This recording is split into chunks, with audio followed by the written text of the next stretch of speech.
everyone. Welcome to another episode of Realistically, a show where we deconstruct what is going on in the. I forgot. Going on in the whatever this is called. Going on in the current world.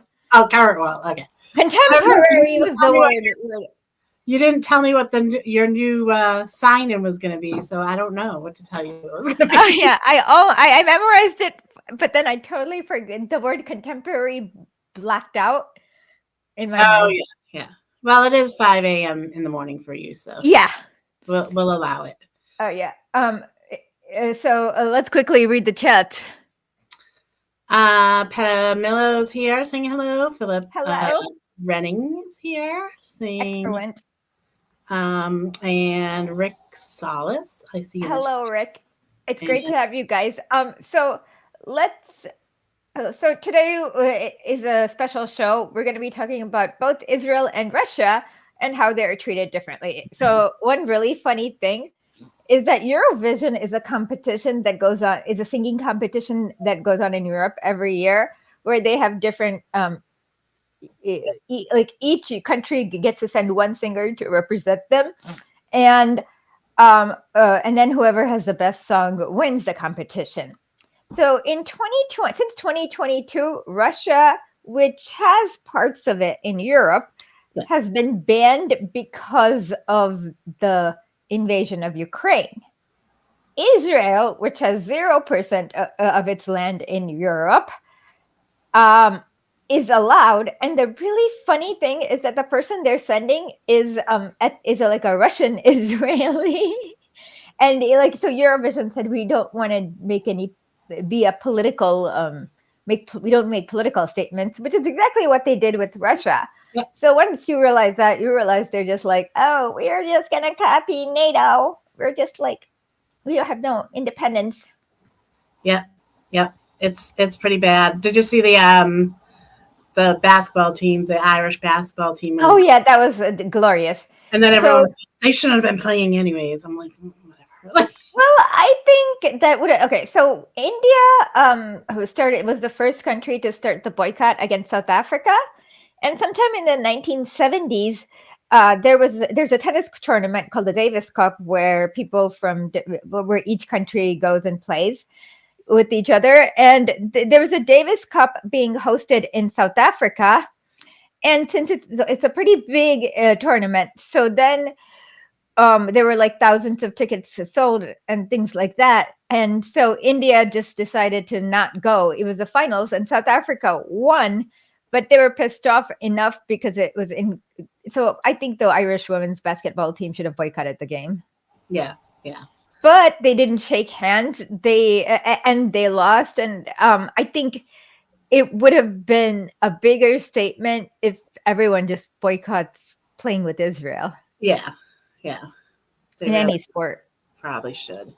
So we have a couple of Yeah, so the first thing is we have journalist Gideon Levy, who I found this clip, this is part of a larger speech, and he kind of explains how Israeli propaganda works and their goals, because a lot of people just don't understand it. So how does it work? And so it's very nice, and it's about 6 minutes long, but let's be on in case we want to just quickly comment. Oh, okay. All right. I'll leave this one.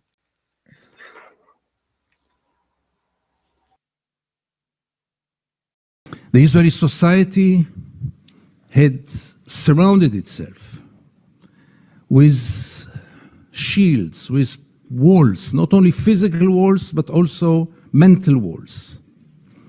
I don't want to get into it because it's another lecture, but I'll just give the 3 principles which enable us Israelis to live so easily with this brutal reality.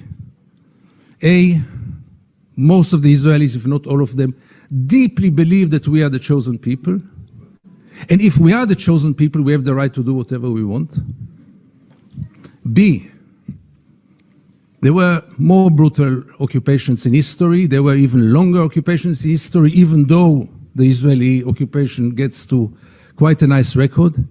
But there was never in history an occupation in which the occupier presented himself as the victim. Not only the victim, the only victim around. This also enables any Israeli to live in peace because we are the victims.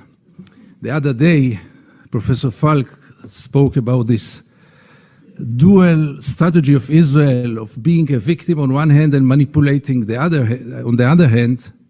After what happened in Paris and in Copenhagen with the terror attacks, Benjamin Netanyahu came with the notion all the Jews must come to Israel. It's the safest place for the Jews in the world. It's a shelter for the Jews in the world. Which is wrong, because Israel is today the most dangerous place on earth for Jews, but let's put it aside. It was only 24 hours later when he said Israel is an existential threat under the Iranian bomb. And I asked myself, how can you dare call Jews to come and to join this suicidal project when the Iranians are going to bomb us? Pause, Janet, for one quick second. So this is very, I see this in Israeli social media. You see them like destroying and coming and like killing paralyzed people in the hospital. And then the next day they're crying anti-Semitism. And it's like, wait a minute, you have an army that is destroying, that forcefully relocated 1.2 million people in Gaza. And so you see this dichotomy in every piece of Israeli propaganda that comes out. Yeah, and they're moving them again because they want to bomb Rafah. That now Hamas is in the south. Allegedly. In the north. Now they're in the south. So there was a video which we from last week where they show the Guardian. It showed where the people used to live and where the bombings are, and it's just identical. Yeah. Okay, let's continue. But in Israel, everything goes, and both declarations were accepted as the only truth. And here I get to the third set of values which enable us Israelis to live in peace with the occupation.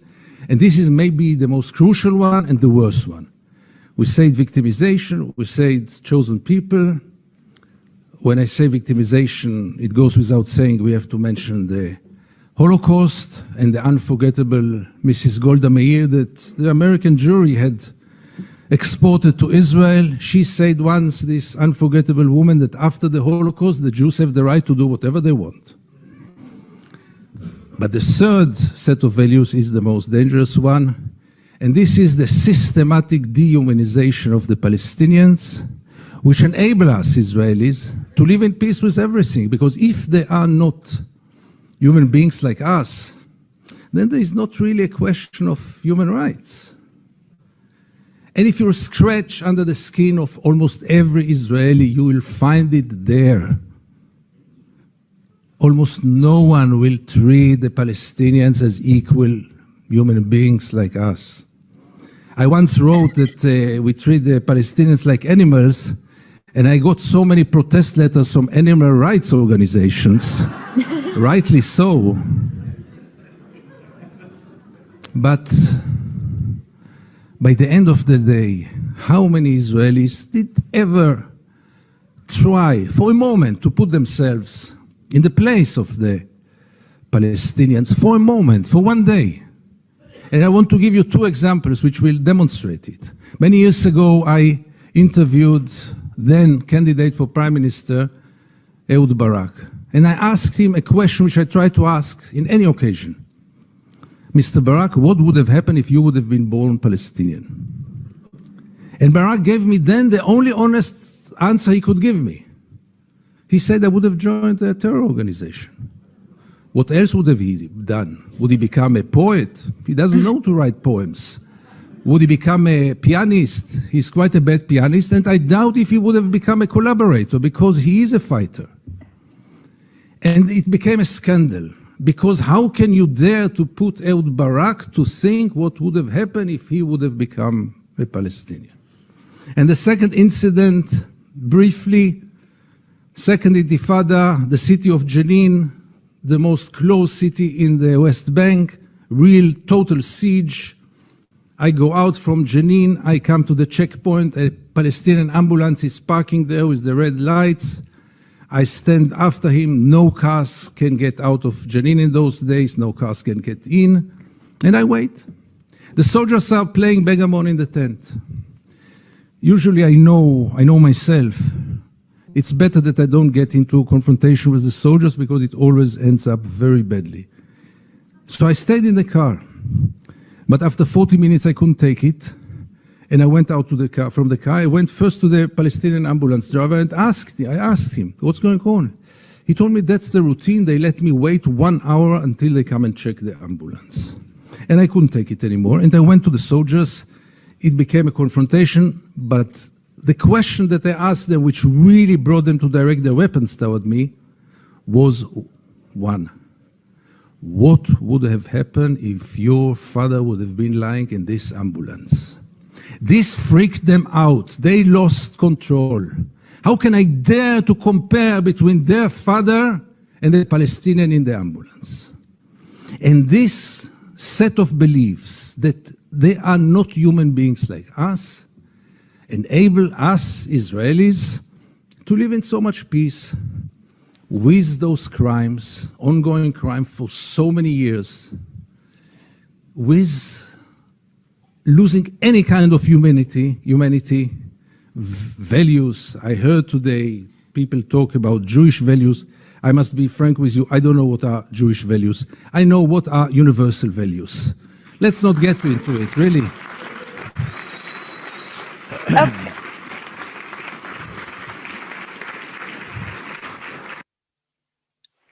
Okay, so our next guest has actually done research on this. He's a researcher of political science, and so he gave a lecture about the 5 pillars of Islamophobia, and one of the pillars is obviously the Israel lobby, as in like AIPAC and other political groups to lobby on behalf of Israel. And they not only dehumanize Palestinians, they dehumanize all Muslims by smushing them together. So, for example, I hear Israeli supporters say something really stupid like they'll say that Palestinians were on the side of Nazis. No, and then there, of course, were not. But then when you ask them for more detail, they're talking about the Bosnian Muslims who were part of the Wehrmacht. And then you have Hajj Amin Husseini, who was the Grand Mufti of Jerusalem, but he was not Palestinian. He was born in the Ottoman Empire. And when you do research, you realize he's been a British agent all along. So it was probably the British who sent him to do reconnaissance or whatever for Hitler, or to Hitler. And so that has nothing to do with Palestinians, absolutely. And so you hear a lot of flattening of different identities of all being Muslim. And then, so that's kind of what I wanted to show before we get our next guest, David Miller. He was a professor at Bristol University, and he was fired for basically for being anti-Israel. Yeah. Anti-Zionist. So, but you're going off the screen this time, right? Yes, we are. So this is about 29 minutes long. So okay.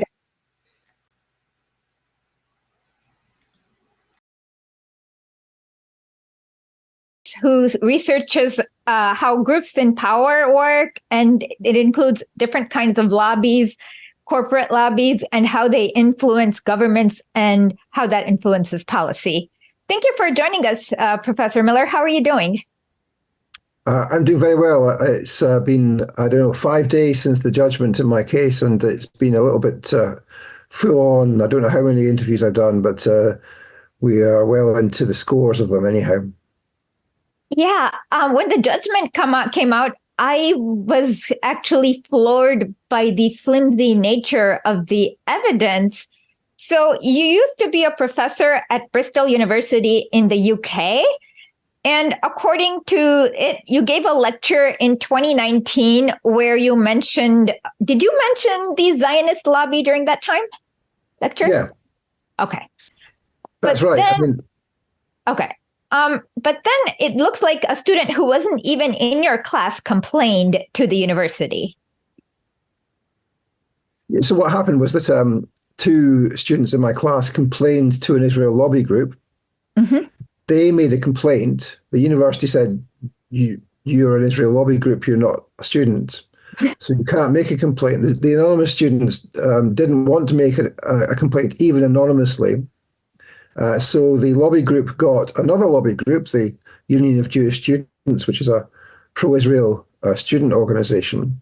And they then made a complaint, and they asked the president of the Bristol Jewish Society, also a Zionist organization, to sign on to the complaint. And as a result of that, she was able to make the complaint because she was then a current student at the University of Bristol. And this is in April 2019, roughly. That complaint. Hold on 1 second. Can we quickly talk about the group Community Security Trust? For those who don't know, it's a lot like the American version of the British version of the American Anti-Defamation League, where they say on their page, one form of anti-Semitism is Zionism. It's literally written on their webpage. That's right. And that was the organization which complained about me. And I have history with that organization going back over 10 years now. And I appeared in a court case where they tried to have a Palestinian politician deported from the UK. And the evidence that the government was using in that case came from the Community Security Trust. And we were able to show that it was inaccurate and in some respects bogus, and that words had been introduced into translations of quotations. So the word Jews was included in the translation, which hadn't been there in the original, etc. And as a result of that, they lost the case. And that was part of the reason, I think, why they decided they were going to target me. And so they tried to target me. And then, of course, the complaint was investigated by the university. And the university itself declared that I hadn't done anything wrong, and nothing I had said had been anti-Semitic. But that, of course, was not the end of the process. The process dragged on for another 2 years until I was investigated by an external lawyer, QC as it was then called, who concluded that there wasn't a single thing I'd ever said.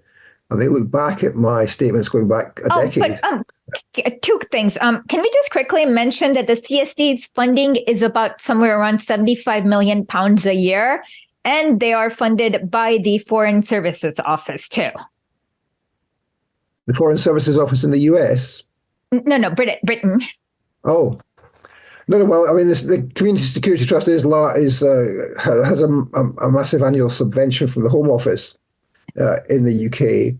And there was a period in the late teens, the 2017 onwards or roughly, where they were funded by a part of the Home Office, which was from the intelligence services. So that they are very close to British intelligence. And of course, they have a long history of relations with Israeli intelligence, with the Mossad, just like the Anti-Defamation League in the US. I mean, it has a very parallel set of relationships with, first of all, Mossad, and secondly, of course, the FBI, going back to the 1940s in the case of the ADL. So yes, I mean, the CST is effectively an agent of the State of Israel and is dedicated to blurring the distinction between anti-Semitism and anti-Zionism. And in my case, of course, the judgment has been that. One more thing, can we mention how in the end of 2019, the university changed the definition of anti-Semitism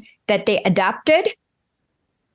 Yes, so what happened was that the first complaint by a student was who had never been to my class, never spoken to anyone who'd been in my class. It was rejected, and then she appealed, and the university themselves unilaterally said, well, you might want to wait in your appeal until we decide whether we're going to introduce the IHRA working definition of anti-Semitism. And she said, of course, yes, I would like to do that. And of course, her organization lobbied to have the IHRA introduced by the university. It was then introduced at the end of 2019. And then they decided they were going to investigate me with an external lawyer under the new rules, even though the conduct complained of had happened prior to the new rules, and in some cases many years before the IHRA was even adopted in 2016. So yes, the whole process was a travesty.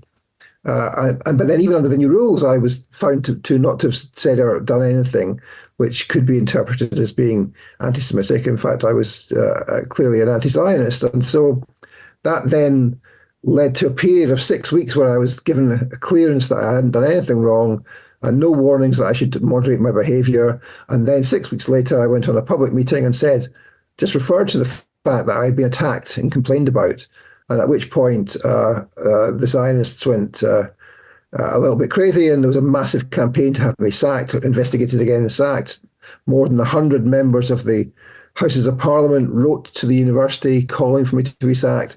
And it was a kind of feeding frenzy. And so there was a third investigation then of me in the middle of 2021.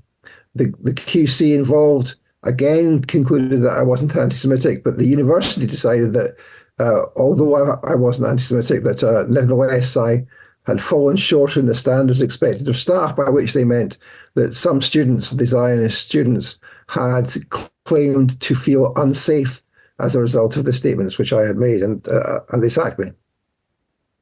Well, in your case, they bring up another case of another professor in your university, Professor Greer, who said actually Islamophobic statements in her class, and the results were completely different. That's right. So Professor Greer made some statements. There was a parallel complaint about him from the Islamic Society. The complaints, in my case, came from the Jewish Society, and he was found he was exonerated of the finding of the complaint of Islamophobia, but he wasn't sacked. The university tried to maintain in the tribunal process that his statements were much milder than mine, or that they hadn't involved the students. He hadn't said anything about the students. But of course, that was revealed as transparent nonsense in the case, because he'd said various things about feeling that some students were potentially trying to kill him as part of this process. But nevertheless, they didn't decide to discipline him. And actually, what happened in the tribunal case, in my case, was that the university's official judgment that it had sacked me because I had upset some students. The university's own witnesses contradicted that in the tribunal process, and that's why I won on the question of anti-Zionism, because the person who investigated me and the person who sacked me both admitted that it wasn't the fact of the comments about the students, but the fact of the awfulness of my anti-Zionist views, which was the key factor in having me sacked. So the university itself undermined its own evidence, and that was why they lost the case. Okay, and for me, the most interesting part is that I learned that you came to your anti-Zionist views while researching Northern Ireland, and you saw the parallels there. So can you talk a little bit about that? Yes, so I did a PhD in the late 80s, early 90s on propaganda and the conflict in the north of Ireland, which was at that stage until 1994 was a sort of hot war with the Irish Republican Army fighting an armed struggle to remove the British from Ireland. And it was apparent to me at the time that what this was a settler colonial situation. The borders of Northern Ireland had been drawn in 1921 in order that there would always be a Protestant majority over the Catholics, and the Catholics were denied equality in housing and jobs and votes, etc. And as a result of that, you had a civil rights process in the 60s, which then resulted in a full-on armed struggle against the British presence. But it seemed to me that it was obvious that this was a parallel situation to what was happening in Palestine, where, of course, the Zionists created a state in 1948 by stealing the land and drawing the borders such that there was a majority of Jews And of course, that's why we can't have democracy in Palestine as a whole, because then there would be no majority of Jews. So I saw the two of these situations as being very, very parallel. And of course, the people of the north of Ireland, the nationalist people who were engaged in the struggle to remove the British, saw the same thing too. And you can see to this day, even in the last few days, there's a gable end wall, the end of an old street in Derry, where in 1972, 14 unarmed protesters were shot dead by the British Army, and they have the Palestinian flag flying over that gable end, and they routinely have pro-Palestine murals there. So people in the north of Ireland instinctively see their situation as being parallel to that of Palestine and the occupation of Palestine by the Zionist settler colonists. So yes, that's a short version of how I got there.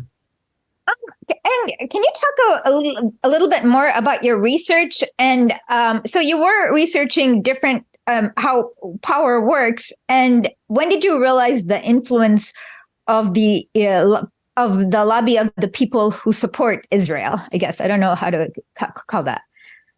Sure. I mean, well, it was the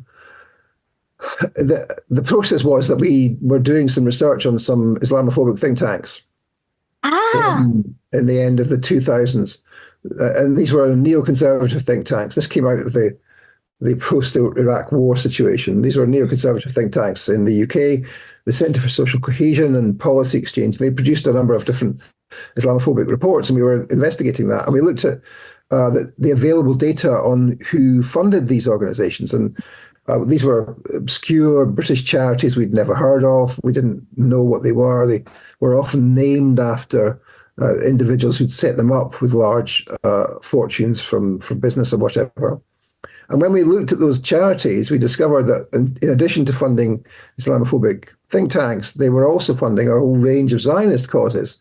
And that's when we sort of realized that they were Zionist organizations. The main or the largest funders of these Islamophobic think tanks were Zionist foundations, which also funded the occupation forces, settlement, sometimes Jewish supremacist groups, and a whole range of other things. So it was then that we appreciated that these were Zionist family foundations, and that started us investigating the Zionist movement more directly through examining, for example, an organization called BICOM, which is a kind of PR group for Israel in the UK, and then examining a whole series of other Israel lobby groups. And that's how we got into this, and from the question of Islamophobia. And that's why I was saying in that lecture in February 2019 that the Zionist movement is part of the process and part of the one of the pillars, as we've put it, of the support for and spreading of Islamophobia in the UK.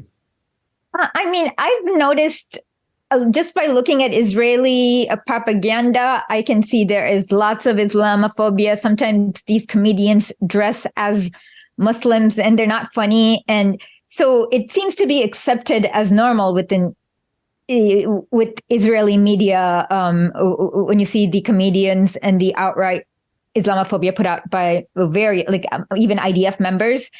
So so it seems like they have to go hand in hand. And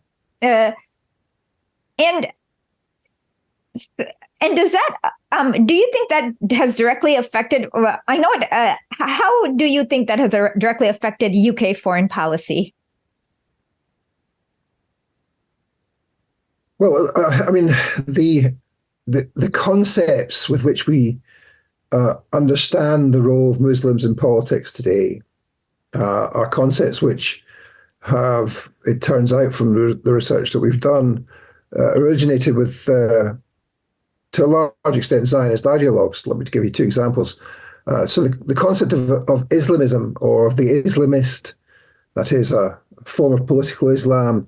It's used to describe a whole range of different Muslim political forces, both those engaged in violence and those not engaged in violence, those who are Salafist or come from a Wahhabist or Saudi approach, those who are in Iran or those associated with the Muslim Brotherhood. Any Muslim group engaged in politics is regarded as being beyond the pale, and they're all regarded as the same. And of course, there are many distinctions between and within Muslim political groups, not least, of course, in the question of ISIS, where it was Muslim political Islam groups, for example, the resistance in Iraq and some of the forces from Iran who defeated ISIS, and so to lump them all together is both foolish, inaccurate, and racist.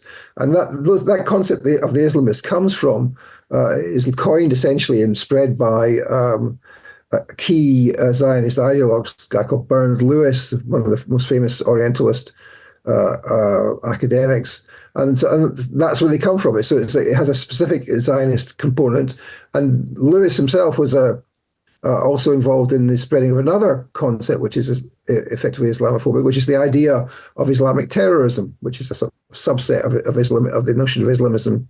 And he chaired a panel at a famous conference, the Jonathan Institute conference on terrorism in 1984 in Washington, D.C., which was organized by someone who you might have heard of, Benjamin Netanyahu. And that's when they first decided to discuss Islamic terrorism. It wasn't really discussed before then in 79, 80. It only comes to the fore in the 80s. And it's the concept which they used to replace the idea of the Soviet threat. The Soviet threat it declines, and then instead what we have is the Muslim threat. And so that's a set of concepts and ideas which have, to answer your question about foreign policy, which have come to dominate foreign policy thinking in the US and the UK, but which have a specific component in their invention and spread from the Zionists. And that's, people don't understand that, I think, quite a lot of the time. So it's like even the concepts with which we think about foreign policy have been influenced by Zionists going back many years. That is the one I didn't know. And for me, it was always seemed wild that people didn't understand that the the Salafi groups, the moderate rebels in Syria, the number one target were other Shia Muslims that they consider heretics. So, and so often the U.S. would be targeting resistance groups who are fighting ISIS the hardest. I don't know if it was on purpose or whatever, but that always seemed like either bad, ill-informed policy or that their goals is different from what they publicly stated. That's right. I mean, in the case of Syria, that was the case, and you've got to look in these cases at what. First of all, you look at what's Israel doing, and what Israel was doing was that, as has now been admitted, Israel's intelligence agencies and its military were supporting the rebels against the Assad government. They had a field hospital, an IDF field hospital in the Golan, the occupied Syrian Golan, patching up Nusra fighters or the affiliate of Al Qaeda and sending them back. So that the Israelis were involved in that proxy war, as well as the US and NATO and the UK. We should be clear that when those forces are involved, they're happy to use groups which they would otherwise decry as being Muslim extremists, if they pursue Western policy agendas. The Assad government was not an Islamist group, to use that terminology, and the forces that were fighting them certainly would be regarded as being Islamist by the US and the UK government. So it really shows the hypocrisy and the naked pursuit of power of Western states. Yeah. And right now, I just saw a speech by Rishi Sunak a few days back where he was talking about further restricting free speech and further restricting people's ability to protest on behalf of Palestine. So it seems like, despite the situation going on, and it seems like that has gotten worse. But one thing that seems to really get at me is how little evidence any accusation by pro-Israel groups it takes to affect people's life, like UNRWA. I looked at the evidence and there's literally nothing. In your case too, the evidence is so flimsy. And it seems like people are willing to just let these kind of flimsy cases through without actually examining the evidence for the truth. Do you have a comment about that? Well, that's right. I mean, the reason for that is, of course, that the Zionists have a policy of trying to intimidate and bully people, and so in many times, what happens in these cases where people are accused of anti-Semitism, most of which allegations are false, then what happens is that the people who are being complained to, their employers or the people who've selected them as candidates or whoever else it is, they feel intimidated. They feel they don't know how to respond to this, and they kind of roll over. They propose that you apologize and think that will take the issue away, because of course these complaints must be in good faith, and of course these are not good faith complaints. These are bullying, intimidation tactics to try and silence any possible critic of Israel. So there's partly that there's the ideological drive of the Zionist movement, and to some extent, embedded in our institutions, there are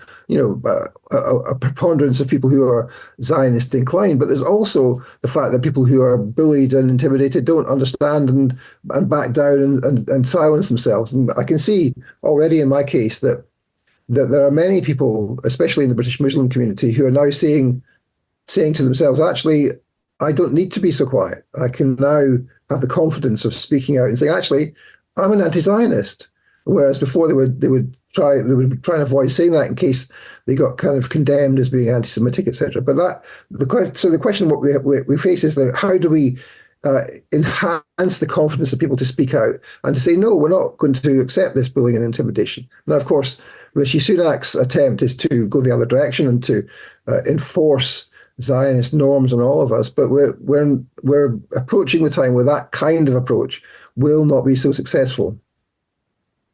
And you said you were hit with lots of harassment claims right after, during during 2021. Can you talk about who it came from, how you felt about it, how scary it was, if it was scary?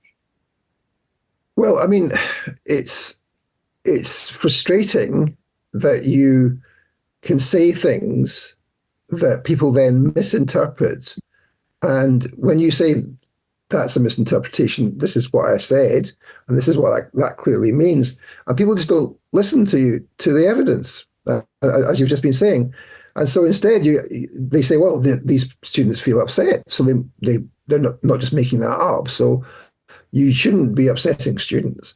And you say, well, look, these are people who have been schooled, who are part of a social movement, who have been schooled for a very long time. And in my case, I was able to show all of the individuals who were associated with these lobby groups had a long history in Zionist indoctrination, stretching back to school in each case.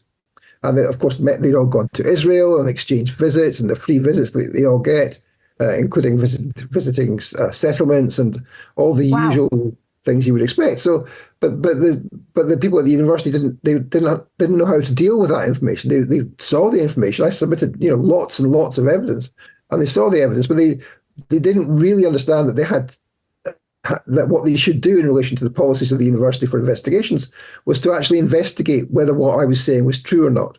And that's what one of the things which resulted in the court declaring I'd been unjustly fired, because they hadn't properly investigated the truth of the allegations. And the truth of the allegations that were made by the complainants was that they weren't true. Yeah, I mean, I can tell. Like one time, it looks like one of the complainants, when you said to something about right, and something about the influence of a lobbying group, she said, I took that to mean a Zionist lobbying group, not just a general lobbying group, which there are thousands of. That's right. Oh, that was hilarious. That was the best. That was the best part of the complaint. So she complained about an essay question I had given. I mean, let's remember, she wasn't in my class. She'd never attended any classes of mine. Never spoken to anyone who had attended any of my classes. And she found this exam question which asked about corporate lobbying. And it was corporate lobbying, not just lobbying. Corporate lobbying, yeah. And she complained that clearly I was inviting answers about Jewish power. which of course is absurd. And the QC who investigated this said on that particular point that this was a manifestly hopeless complaint.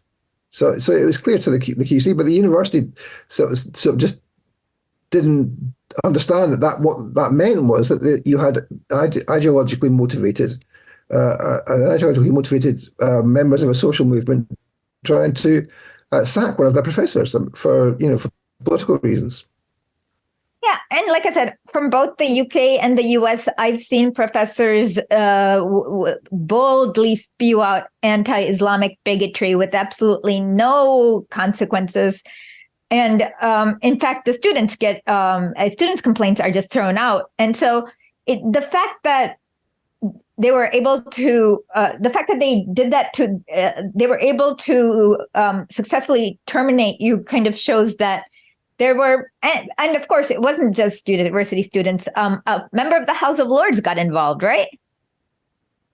Oh, well, a member of the House of Lords got involved very early on in 2019, and then in 2021, very many members of the House of Lords got involved. I see that the particular member of the House of Lords who was involved in 2019 is a guy called John Mann, who has been popping up and down at the result of the tribunal, and he's calling on Parliament to intervene in the courts to overturn this judgment in today's Jewish Chronicle.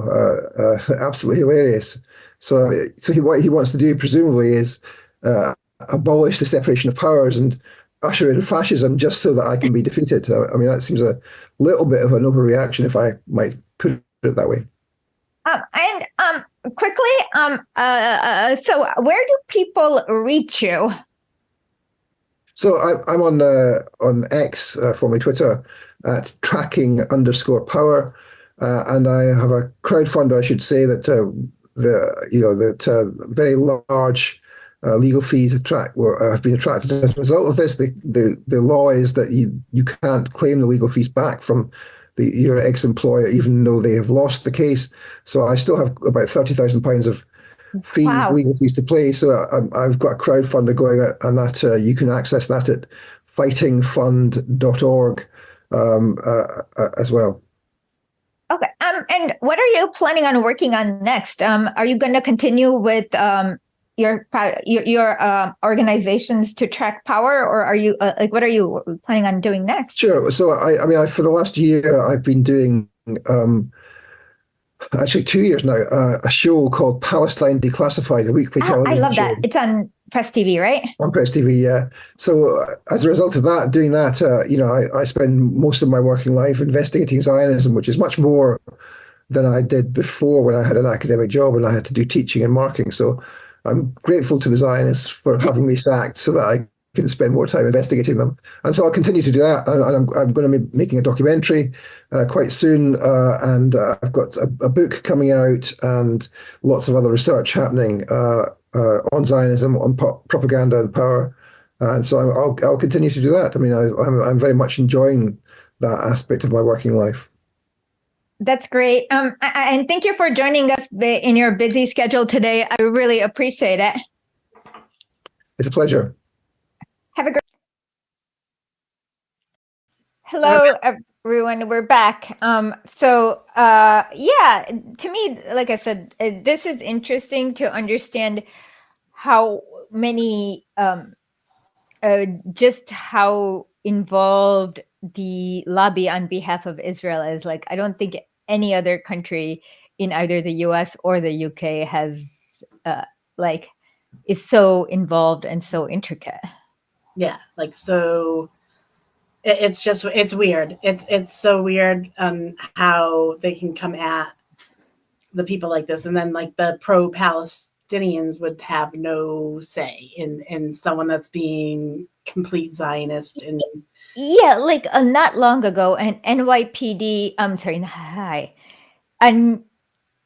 NYU, in the NYU medicine hospital, there was a doctor, and he just forwarded a poem in Instagram, It was a poem written by a Palestinian. There was nothing anti-Semitic or nothing like that. He was not encouraging terrorism. It was literally a poem that he didn't write itself. He forwarded it. And he got fired for it because a bunch of organizations complained about it. And he probably lost family in this whole genocidal campaign by Israel. So it's like, it's often nothing, just a witch hunt. Sorry, I'm resending the link over to Zoya now. So. Yeah, we're gonna have Zoya on soon, mostly because I didn't watch the whole interview with Putin. I only watched the second half. Yeah. Oh, so she's just waiting for us to wrap the segment, and then she's going to come up. So. Oh no, we're waiting for her to come. Yep. So she's here now. So okay, let's have her on. I'm here. Hi, Zoya. How are you doing? I'm great. How about you, ladies? Good. Janet, do you want to? Yeah, that's perfect. So yeah, we're doing well too. And so today you were on Revolutionary Network. Yeah, and you were talking about the TYT reaction. So they've gone insane, Russiagate. So I don't expect anything other than hysteria from them. Well, they sort of have pigeonholed themselves because they have been such advocates for voting for Biden. They kind of are married to supporting whatever the administration does. Palestine really put them into a corner where they kind of have to backpedal on it. So they're going to beat the drums of war in Ukraine because it's been really convenient to keep painting Putin as some unreasonable, senile monster.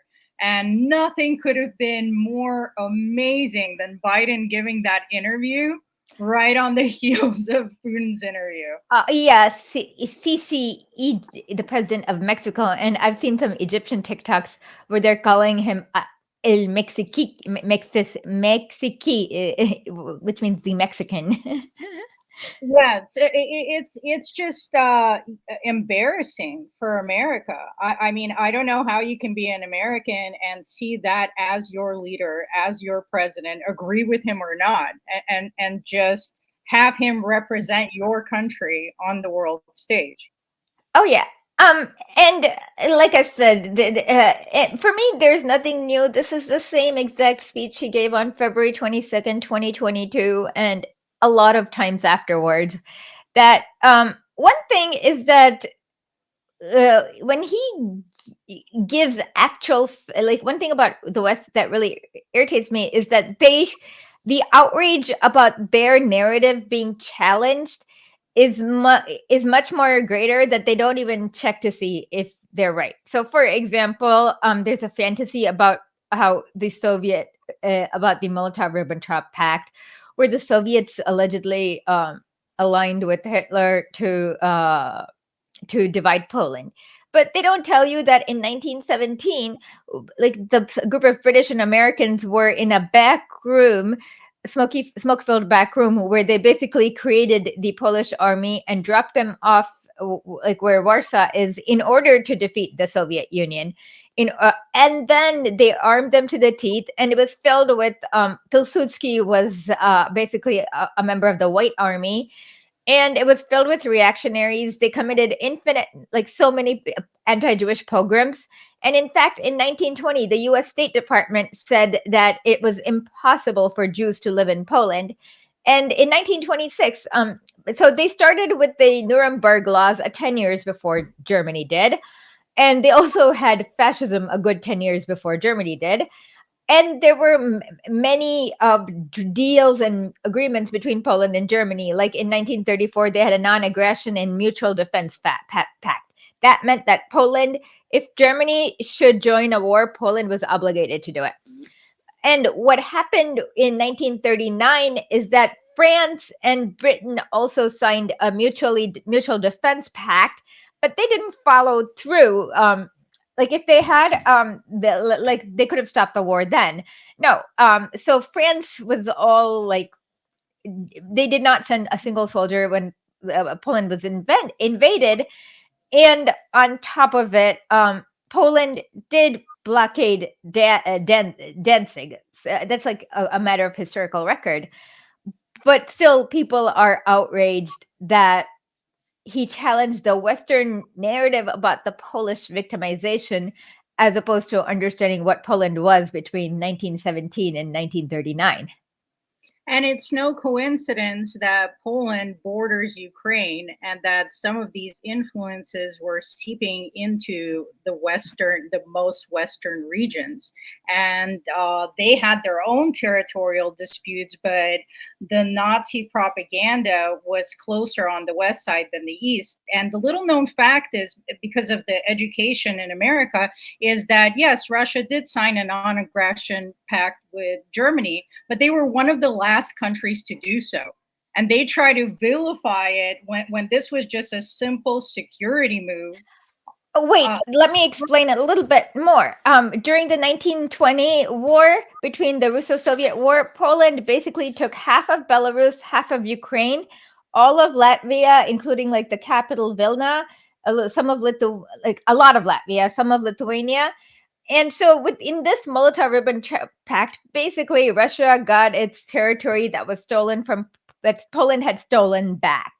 They didn't get new territory. And on top of it, if you look at it, over like 1 million Jews were saved in the Russian part of Poland, while in the Polish part, I read a book called The Hunt for Jews. They were all just mercilessly like hunted down. Like it was just cruel. Like there's a town called Jedwabne where they basically burnt every Jew in that town. Like the population used to be 6,000 with so many Jews, and the population was like 3,000 after that one day. So, Poland is always painted as a victim when they have, between the two wars, they were like pawns of the West who have been the aggressor. I'm so glad you're expanding on this, because Westerners, through no fault of their own, are getting this propaganda education where they actually believe that the Allied forces won World War II. And Russia is stripped of all its credit. So they need this framing of Polish victimhood. They've created this entire fantasy narrative around World War II just so they can discredit Russians. And that's why so many people don't understand what a deep wound it is for Russians to watch monuments of Soviets who defeated fascism being torn down and replaced with Bandera.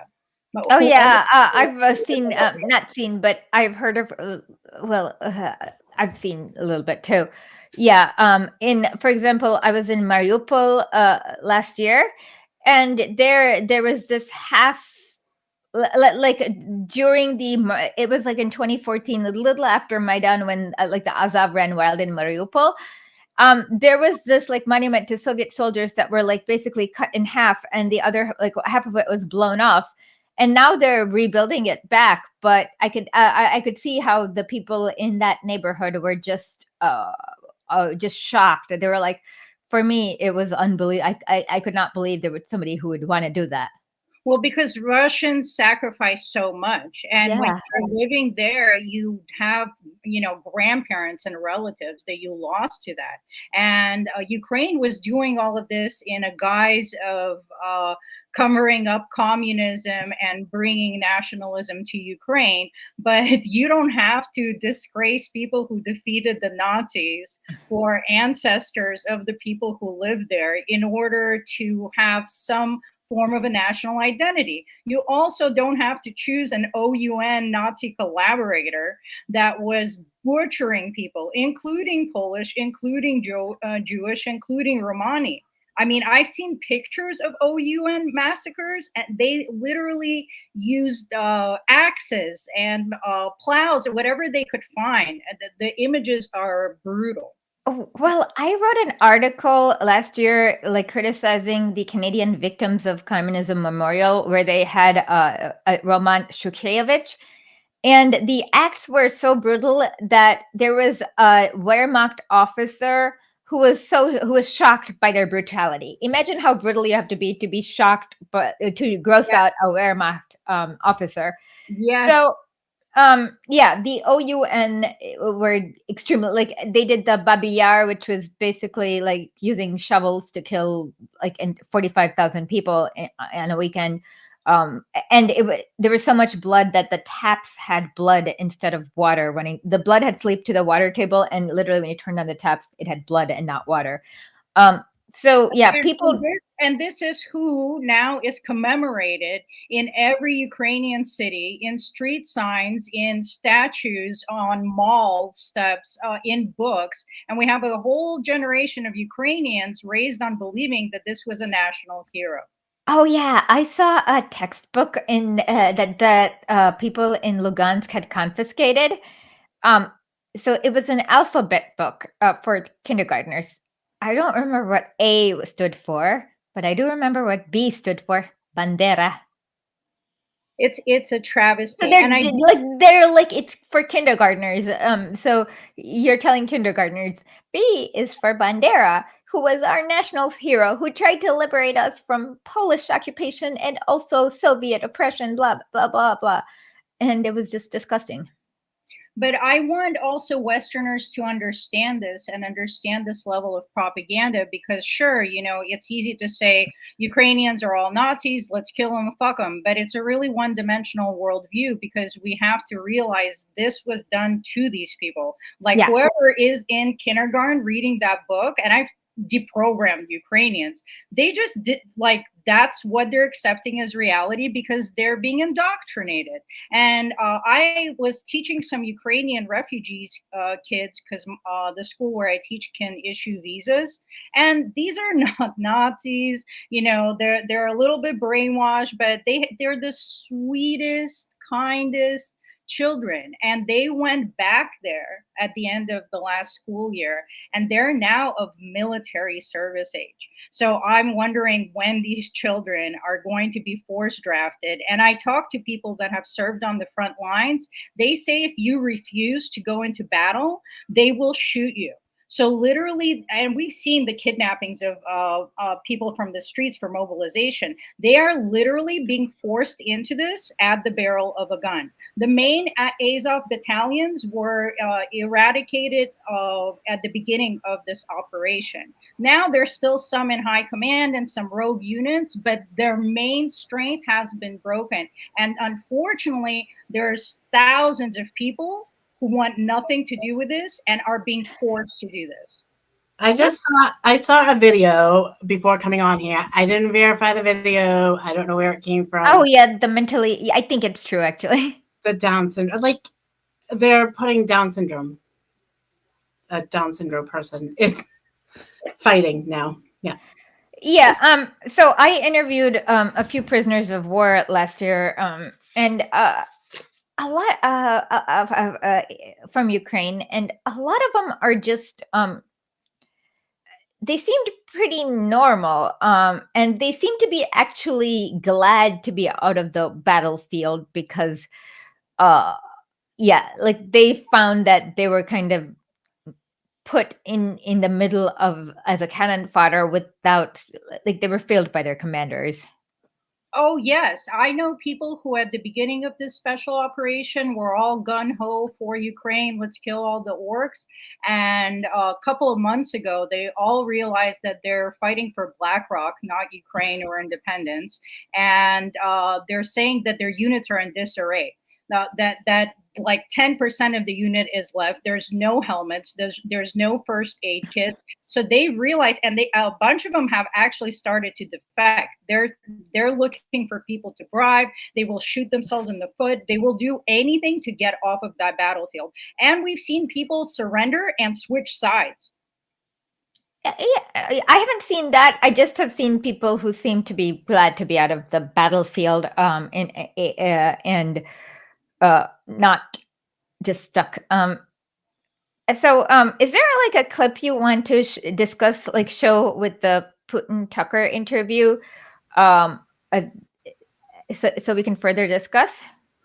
Well, I have I have three that I clipped up that we can talk about, but I just wanted one that I didn't have, and because you were talking about Canada, like it was the Trudeau's reaction to what. Oh like, yeah, like, can you? I thought I did. I sent you an article. I thought I sent you an article. It might have been in the old. Like you might have.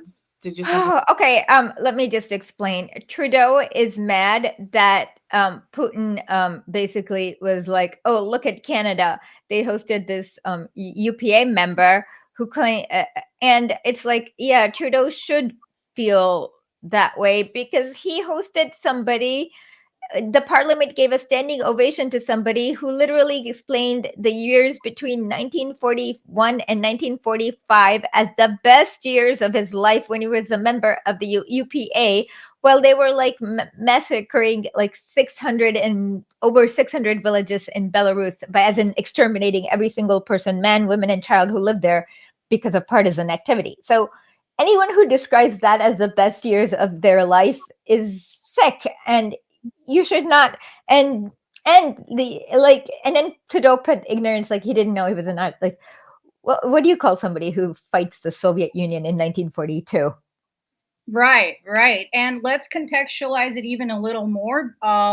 Britain forced Canada to take in over 8,000 Nazis, German Nazis, after the war ended. And these people, including the ones from Ukraine, went into the academic infrastructure and they were paid to create anti-communist propaganda. The Canadian government was funding it. And this is how we get Voldemort. Yeah. That's exactly what I was going to say. It was like built by a Ukrainian whatever. Nazis. Yeah, so what Grover Fur tells me is that it comes from the Russian word golod and smerti, and it used to be smerti at goleda, but then the Ukrainian version of golod is holod, and then they switched the they somehow moved the smerti to the end, and so it's just like actually done to make it sound like the Holocaust. Yes, because Ukrainian is really a dialect of Russian, and for them to pretend like you it's speak a Ukrainian language. I speak Russian, but I can completely understand Ukrainian when they're speaking Ukrainian. I can't. How close? It's because my ear's more trained to Russian. So for you, you think in English and you still have to stop to translate. Probably for me, Russian is so. I don't have to stop to translate. It's just that I get tired. It takes too much energy to for Ukrainian that I just get tired and check out. I feel the Russians say that all the time. So you're an honorary Russian, Asha. Really? Well, yes, of course. How many people can understand or read Russian? I mean, many. I mean that are in this space doing what you do. You know, I don't know any other podcaster, and obviously it's trivial how many people, but I don't know anyone else. I'm the official translator, and you actually write in Russian, which is so refreshing to see. Yeah, like sometimes people have requested it, and usually I've had help with my Russian teacher, but I have written a few articles here. Amazing. You know, and you have to understand, I've lived through a lot of Russophobia in this country, and it's obviously intensified in the last 2 years. So when you see somebody that's not like, you know, fuck you, why are you trying to kill us? You're all orcs, your baby should die. And instead, someone has an appreciation for the language. It's just like a breath of fresh air. Yeah. And one thing I saw on Twitter is Mike Tracy. He was like, why is everyone in Russia so obsessed with Adolf Hitler? And it's like, he wiped out 25%. That's equivalent to everyone west of the Mississippi, basically, in U.S. terms. That's a weird claim to make. Yeah. Mike Tracy was like, both Russia and the West have built. There is no, like, Russia is telling the absolute truth when it comes to, like, there is no mythology to be built. And yeah, the West. It's funny how people are mad at narrative challenge, and instead of like looking up these facts, which are publicly available, even admitted by the US State Department or Britain, they are mad that the narrative's being challenged. And like, for me, it's so telling when all these reporters from the Wall Street Journal or New York Times, these papers of record, have such contempt for their audience that they're like, oh, what kind of like audience would want us like to hear like history from the 600 AD? And it's like, most people do because they're intellectually curious. You're not. And that's the thing, is that the identity of, well, basically Putin, I think at that point, was trying to explain the difference between everything west of the river to everything east. I got my east and west confused, but whatever, you guys get the point. To everything east of the river. And it is, they had different histories. They had been occupied by different powers. Lots are different. So it is only natural for those in the east of the river, when they had Maidan and they started seeing swastikas and all these psychos, to want to secede. And so a lot of people don't understand that distinction of like culture, language, maybe religion, between west and east of the river. Absolutely. And also what Putin mentioned about every second or third person having a relative or friend in Ukraine. They don't understand how closely these people were tied, and that it's a completely different demographic in the East and the West of this artificially created entity called Ukraine. And someone actually found a map from 1887 encyclopedia from Britain, and all the territories are Russia, South Russia, East Russia, West. There's no Ukraine there. Ukraine used to be called, well, Ukraine is, there's two parts. Back in the olden days, there used to be Mala Rossiya and Nova Rossiya. Nova Rossiya is the everything east of the Donetsk River. And Mala Rossiya is what is known as Ukraine. So basically, Ukraine is Mala Rossiya and Nova Rossiya combined. The Ukraine before 2014 was Mala Rossiya and Nova Rossiya combined, basically. Yes, and to break down the name Ukraine, Krai means edge, U means at, right? So it's the opposite of center. So Ukraina, at the edge. At the edge of what? At the edge of Russia. But what do you expect from people who are revisionists and saying that Kiev Rus is not a Russian origin? The Rus didn't come from Russia. Well, yeah, no, Kiev and Rus was a kingdom long ago. And later it united with the Rus that grew up in Moscow, near Moscow, and and it became bigger and bigger.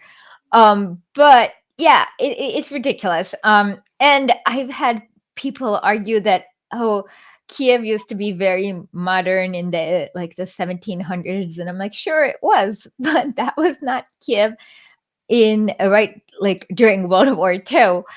And so it's like, yeah, there is a lot of money being spent to push one narrative, where it is also the victimization of Ukraine, but Ukraine has the support of every NATO country. Like, it's hard to, and like I said, I've been to Donbass, and I've seen people basically watch their children being murdered in front of them by these sadistic battalions, and the people of Donbass did not have support from Russia for a long time, not until about 2022.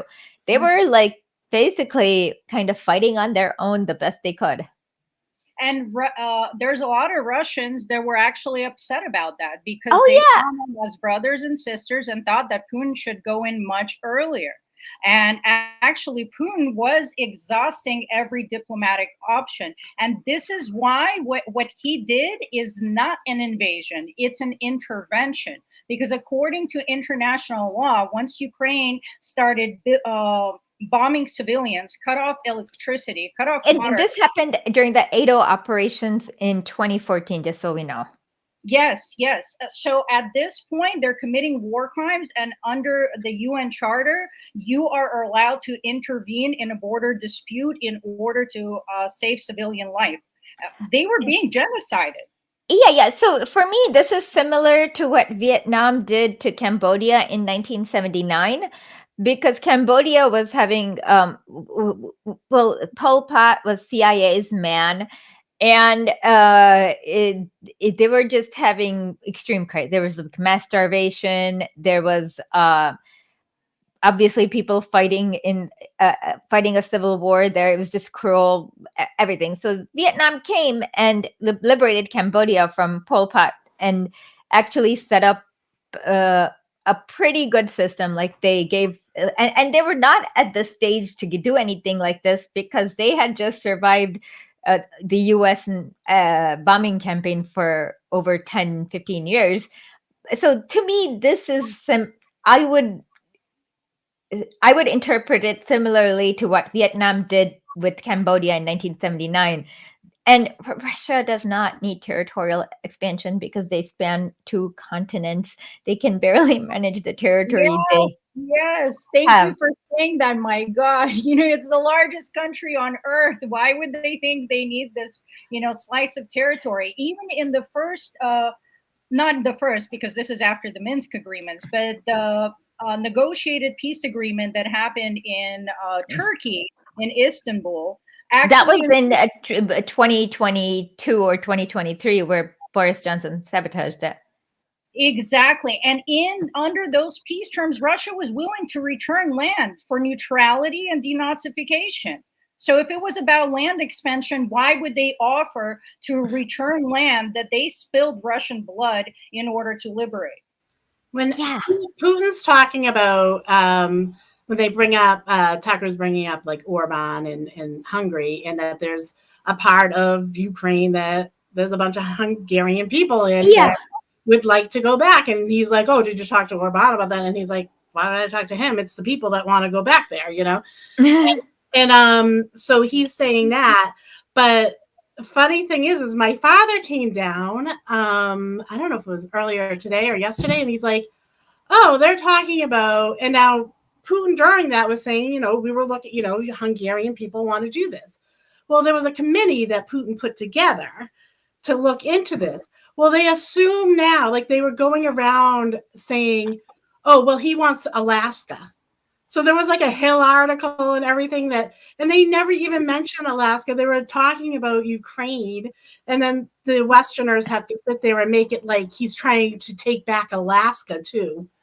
And then even in the Hill article, it said, oh, but it wasn't mentioned in the report. But, people just assumed that that's what he meant. That's insane. Hungary, Alaska, it's like far away from each other. They have nothing to do with each other.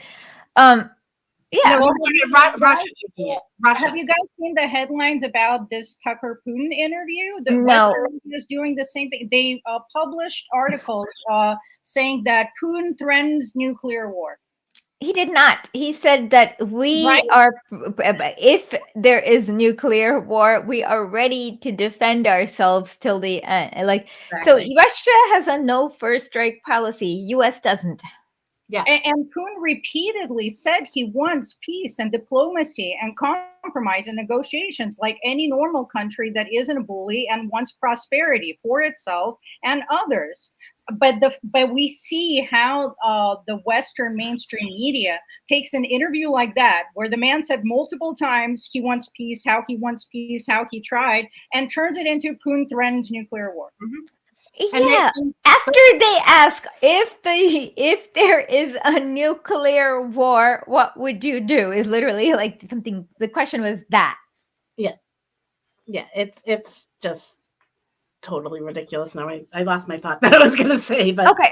So let's quickly. We'll come back to this, but let's quickly do the China one, because Tucker is obsessed with China, and yes, he is technically right that the Belt and Road Initiative is the greatest threat to U.S. hegemony, because now a lot of countries have a bit are keeping few. Okay, so the first thing that happened was the U.S. swallowed all of Russia's reserves.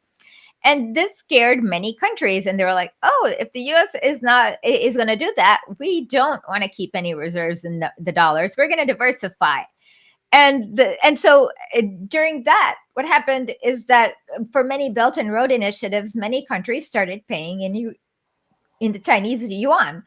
And so Tucker is right that China is a threat to U.S. hegemony, but that's because the U.S. has not been able to compete in the global market they themselves created.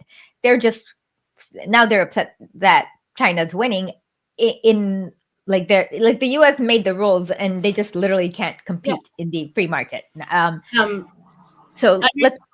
remember my point, though. Let me just say this first, because we were talking about that. And as we were talking about reactions, the Western media and the Western, like the U.S. State Department's reaction, like you got Trudeau reacting to it, you got Boris Johnson reacting to it, but no one. Boris Johnson, he's not. Why is he reacting to it? I don't know if he was mentioned or something, but he reacted to it. Whatever. No, he was definitely mentioned because he was the one who sabotaged the deal from Turkey. Yeah. So he reacted to that. So people that were mentioned, but like Clinton didn't, like, because Putin mentions him and says you can talk to Clinton and he can. He can verify that this happened, but there was a non-Western, except for prior to the State Department told everyone not to watch it. And I think that's exactly what they're trying to do, is get no one in the United States to watch it. Except when you tell somebody not to watch something, you're going to get it has the opposite effect where everyone will watch it. There's a lot of people that aren't going to watch it. No, I think the people that need to watch it are not going to watch it. Okay. That was what I mean, because of the way that they put that. So yeah, there was a so Western is just like US not responding to it speaks volumes to me, is what I have to say. Oh yeah. I mean, denying or coming back, or they're just going to pretend that it didn't happen. So yeah. It looks very embarrassing because Biden was having an "I'm not senile" press conference around the same time. Yep.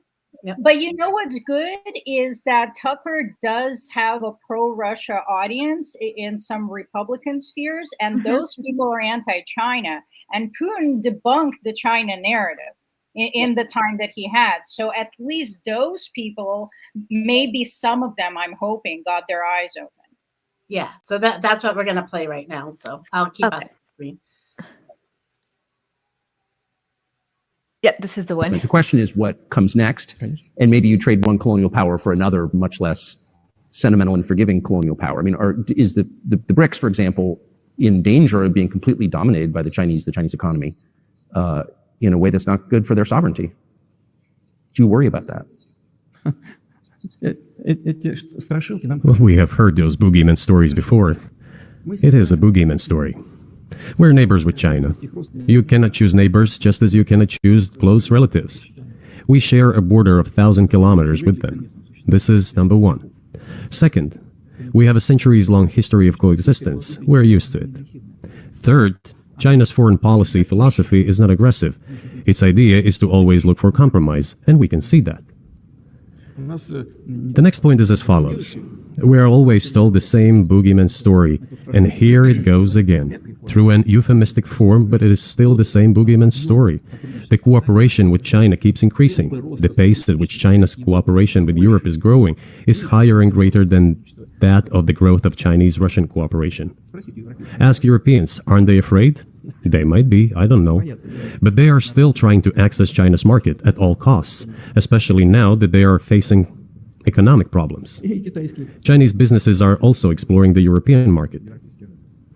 Do Chinese businesses have small presence in the United States? Yes, the political decisions are such that they are trying to limit their cooperation with China. It is to your own detriment, Mr. Tucker, that you are limiting cooperation with China. You are hurting yourself. It is a delicate matter, and there are no silver bullet solutions, just as it is with the dollar. So, before introducing any illegitimate sanctions, illegitimate in terms of the Charter of the United Nations, one should think very carefully. For decision makers, this appears to be a problem. That was a good, and with China, I think it'll actually be a self-sanction by the U.S. if they try any of the sanctions. I need to say one thing, because it's every time I see Tucker, all I think of is the time that someone told me that Tucker Carlson constantly looks like he should be in a Pepto-Bismol commercial. Yeah, I agree.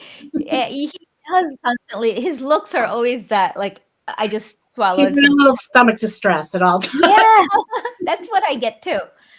I would have said he always looks like he's constipated, but that's close enough. So yeah, so that's the clip on China. So he's there, like Zoya said, he's he's defending China. He's like, you're wrong there.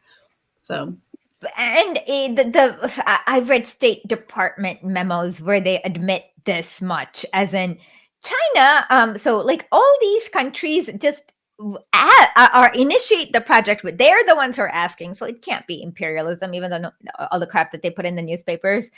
Like, and then they're like, yeah, we don't actually have the technology to compete with China. Like, we don't have the high-speed rails. We can't actually have the capacity to build things. Like, these are literally in State Department memos. So yeah, you can see the two-facedness when they've admitted to everything that they can't do. And so, like, should all these countries in Asia and Africa continue to be third world countries where there's no development, no schools, no roads, or no hospitals, or should they work on projects? And the difference between Western imperialist powers and China is that they are letting these countries move up in the food chain. For example, so we know that raw materials cost less than processed materials. Well, China just opened up a lithium processing plant where the Bolivia themselves can take raw lithium and move it up in the process and get more hard cash for development. They've done that in various African countries, like in DR Congo, they are building the cobalt processing plant. So just like Western powers will never do that. They'll want these countries to always export raw material and then import back the processed material so that they can just forever impoverish them. And we know this because George Kennan, when he created the Bretton Woods Agreement, he said that we have 5% of the population, but 93% of the wealth. And we need a way to keep the world the way it is while having this imbalance. So like that's the Western philosophy, is to Yes, keep. there's so many academics that have come out and in plain language, in plain terms, if people care to look it up, have said that it was always deliberate to underdevelop Africa.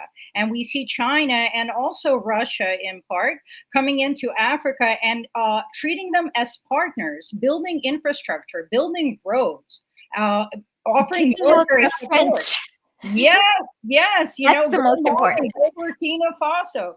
Yeah, so in Burkina Faso, they already have a complete gold processing plant where they're going to create thousands of jobs and get so much more hard cash.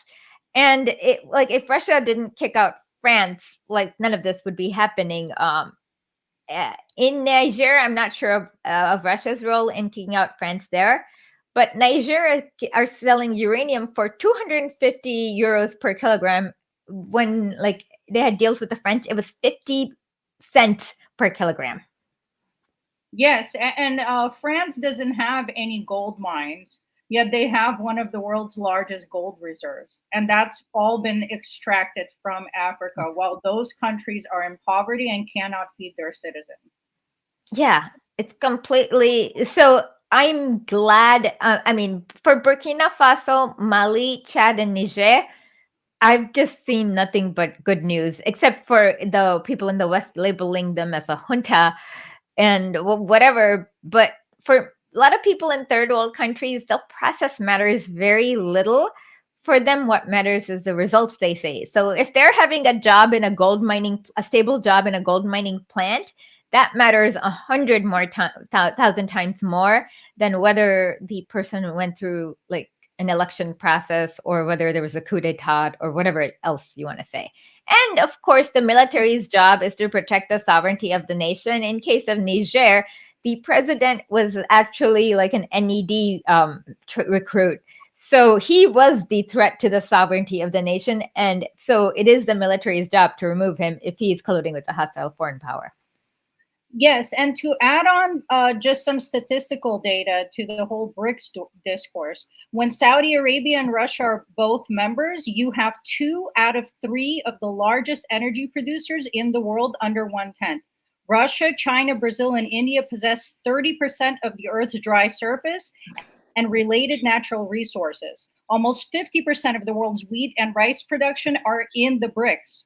They have a combined population of 3.2 billion, and this I wrote down a year ago. It's more now, or 40% of the Earth's population, and a combined GDP of $29 trillion, or 28% of nominal global GDP.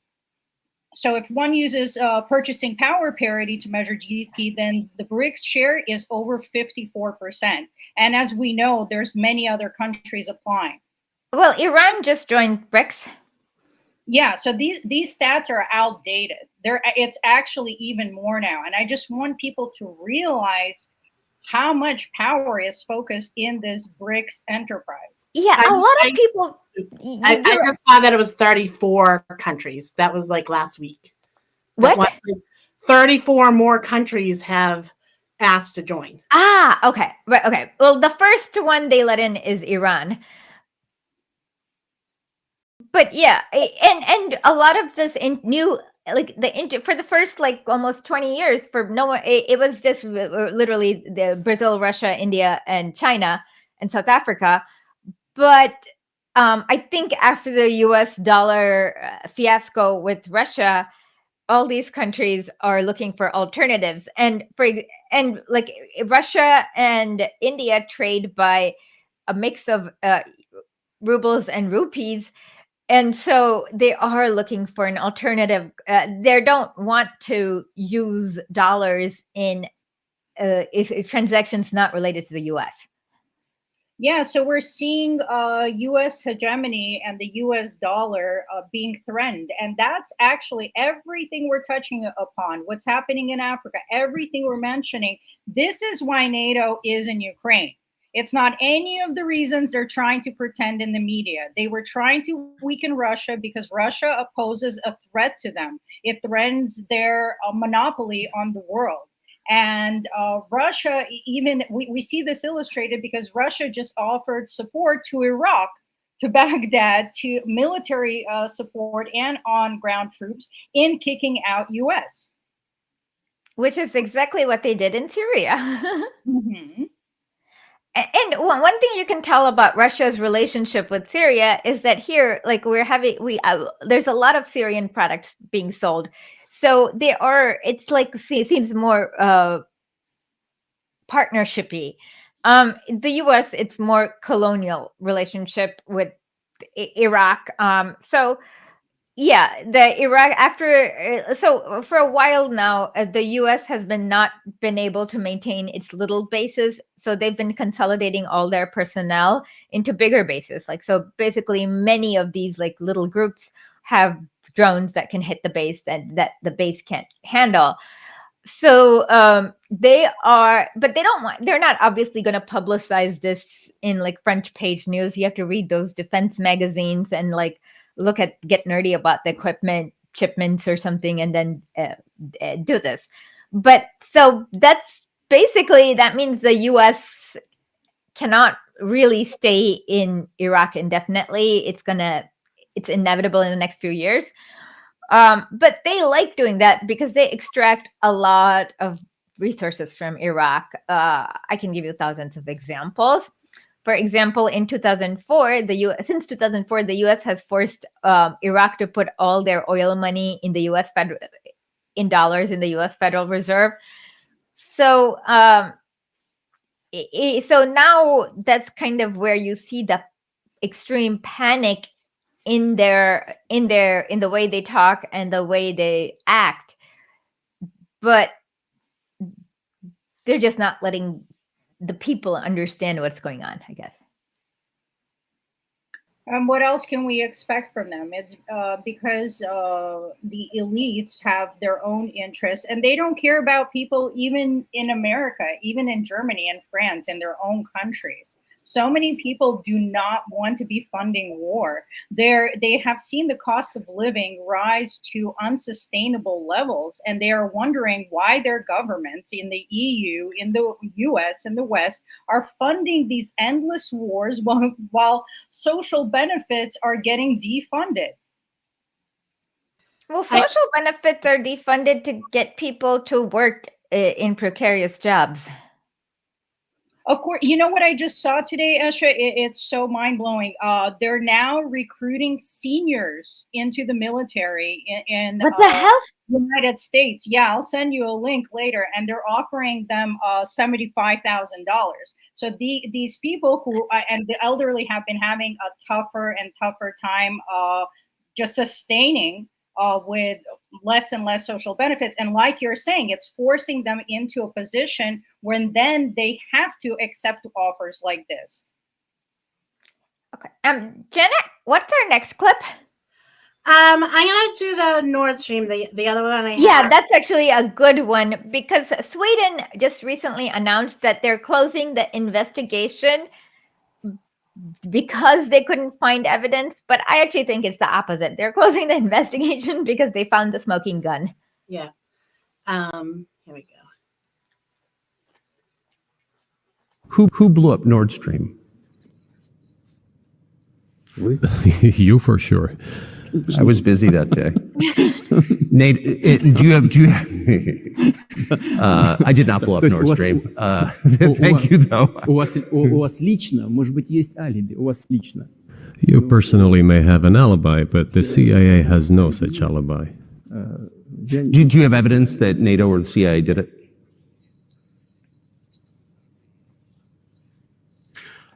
Вы знаете, You know, I won't get into details, but people always say in such cases, look for someone who is interested. But in this case, we should not only look for someone who is interested, but also for someone who has capabilities. Because there may be many people interested, but not all of them are capable of sinking to the bottom of the Baltic Sea and carrying out this explosion. These two components should be connected. Who is interested and who is capable of doing it? But I'm confused. I mean, that's the biggest act of industrial terrorism ever, and it's the largest emission of CO2 in history. Okay, so if you had evidence, and presumably given your security services, your intel services, you would, that NATO, the US, CIA, the West, did this, why wouldn't you present it and win a propaganda victory? In the war of propaganda, it is very difficult to defeat the United States, because the United States controls all the world's media and many European media. The ultimate beneficiary of the biggest European media are American financial institutions. Don't you know that? So it is possible to get involved in this work, but it is cost prohibitive, so to speak. We can simply shine the spotlight on our sources of information, and we will not achieve results. It is clear to the whole world what happened, and even American analysts talk about it directly.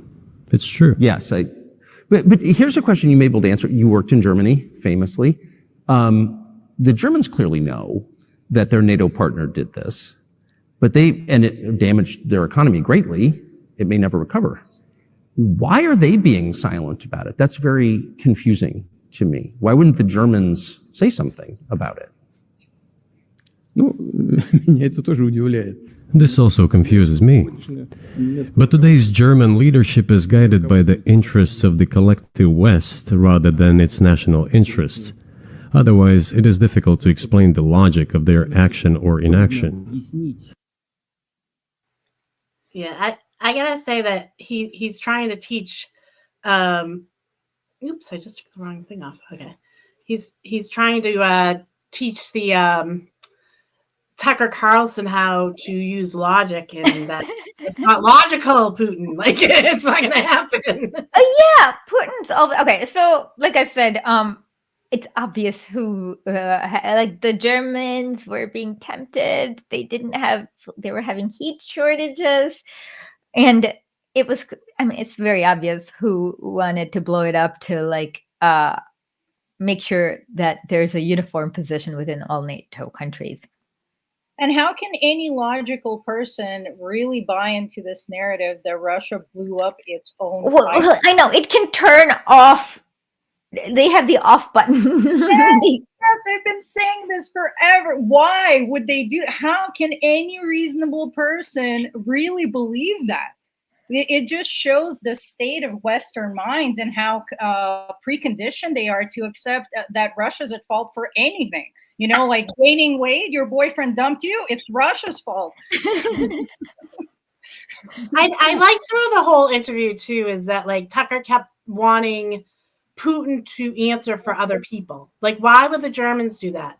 What did why did Clinton say that you couldn't? Like, what? Like, Putin's like, I'm not speaking for other people here. Like, you can't. Yeah, I remember when he said something about Joe Biden. He's like, you need to ask him.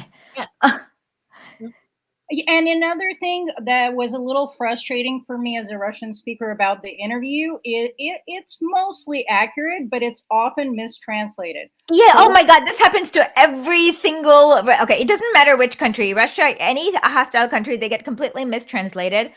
Yeah, I've noticed it quite a few times where Putin says something really really boring and just like nothing controversial, and they mistranslate it. And I try to explain to people in Russia, the words are complicated. Like there are 20 words for go depending on where you're going and when you're coming back, like uyehat, uyezhai, and so on. And so like it's really easy to mistranslate any one of them and really change the meaning. But he did it in this clip because Putin said "ya пораженный," right? And it was translated as confused, but it means shocked. No, he was shocked. Yeah. I didn't hear that part, but because I was listening to some other part, but he did not say he was confused. No, he said I was shocked. I caught this throughout the interview. I'm just like sitting watching and I'm like, no, he said something much better. Stop bending it. Well, okay. One thing is that he is right about the Western press because, okay, most people don't understand how much money the U.S. spends on propaganda. There was a Congress bill that went out about 2 years ago where they were going to spend $350 million countering Chinese propaganda. And my favorite is how like France is talking about how there's anti-French propaganda in Senegal. And I'm like, no, that is life. Like you don't need anti-French, you just need to live there. And so they don't seem to understand the limits of their own propaganda is that it can't compete with life, and controlling what's on TV cannot control the minds of people who are living the hell they created. Yes. Absolutely. I had put up Mehdi had a comment that Tucker was unprepared for Putin being so blunt, and I don't think Tucker's ever prepared to do an interview with people anyways, but he's not prepared for politicians who answer questions. Like Western politicians never answer questions. They like if you were to ask Joe Biden's a bad example. If you were to ask Obama anything like any of these questions, he would not have answered any of these questions. He would have used that opportunity to go on to his own rant. He deflect, just like Trudeau did in a recent clip where he was asked about applauding that Nazi, and he starts talking about Russia and Ukraine and doesn't even address the topic. Meanwhile, Putin, remember, he took out that folder of documents. Yeah. He's like, this is from the archive. I love that. It's so Russia. I'm like, yes, we have the data. We have the evidence. Well, this happened before when Putin asked when Putin said something about like how the CIA was funding the Chechnyan rebels. And George Bush was like, show us proof. And the next day he dumped a whole bunch of proof. And right after that, the funding just disappeared.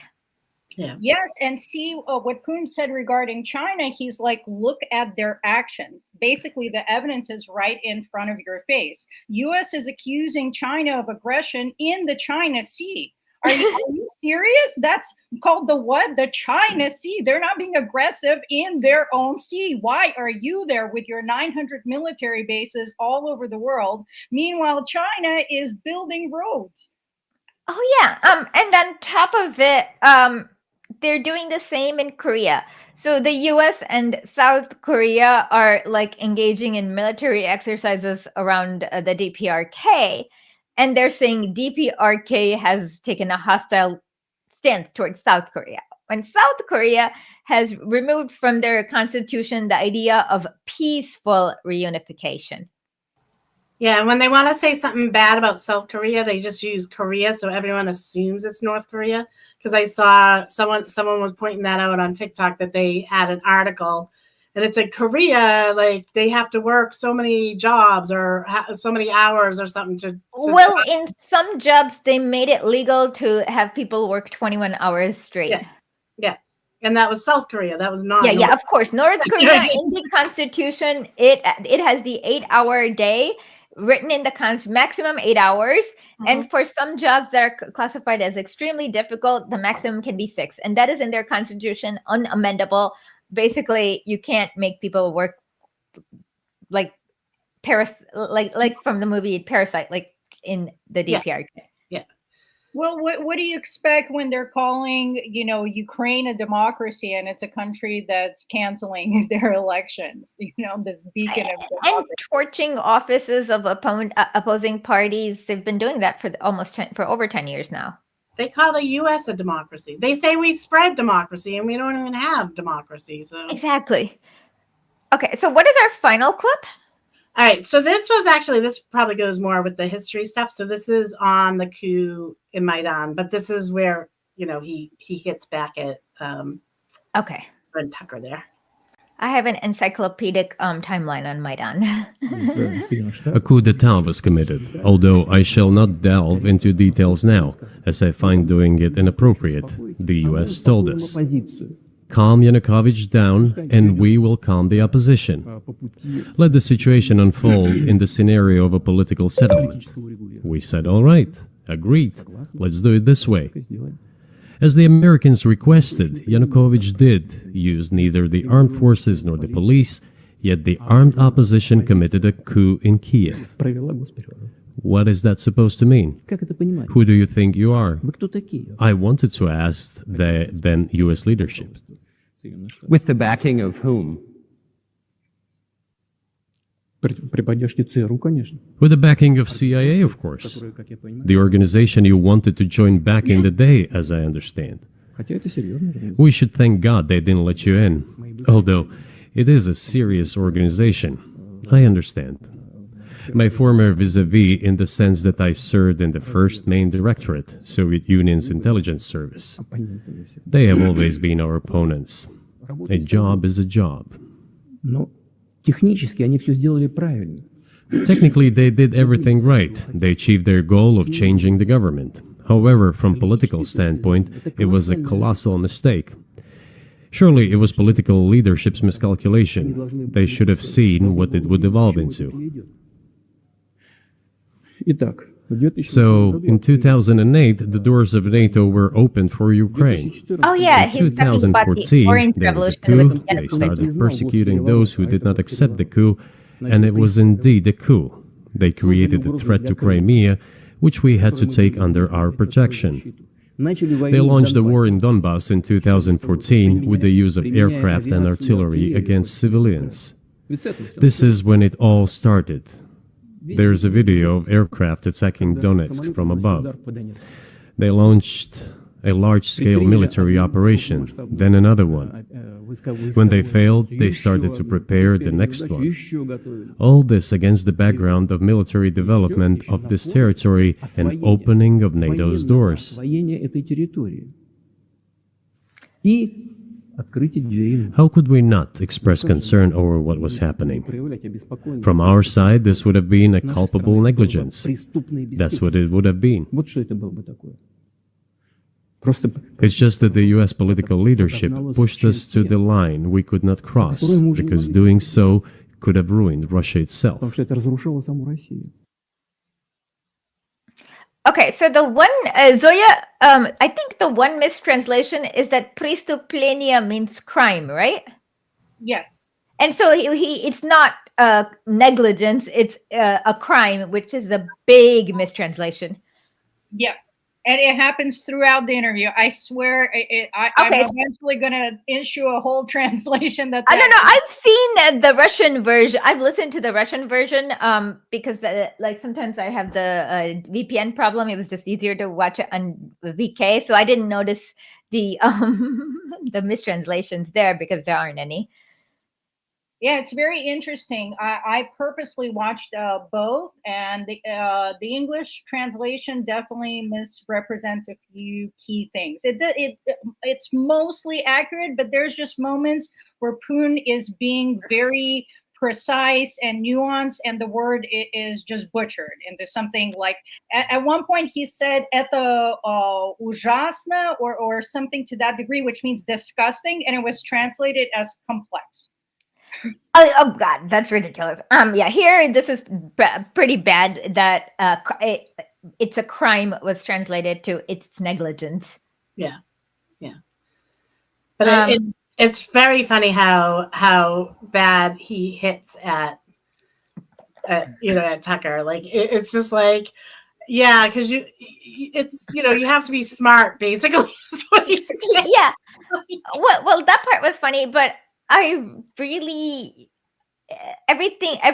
and you could, like, in Maidan you saw Chris Murphy, Lindsey Graham, Amy Klobuchar, McCain, Newland, Newland. They were giving speeches with I can't, Oleg, what's his name? Oleg, he's a Nazi.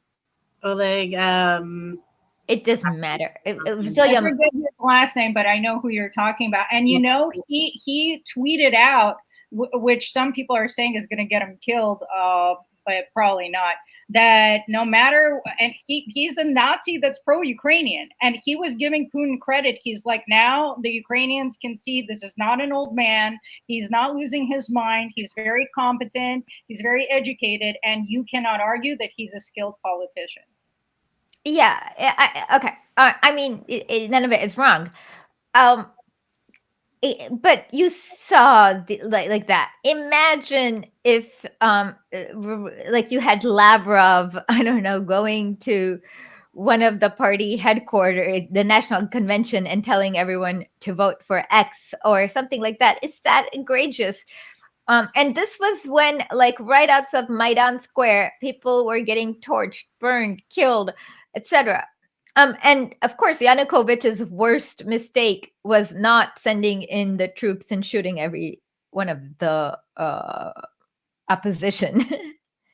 Yeah, let's give a brief overview of what happened in 2014 and everything post that. I know we started like a Okay, let's start with January. Okay, so let's start with November of 2013. There were two deals. The EU deal with Ukraine involved basically the IMF type structural adjustments. And then the Russian deal offered gas at a discounted rate.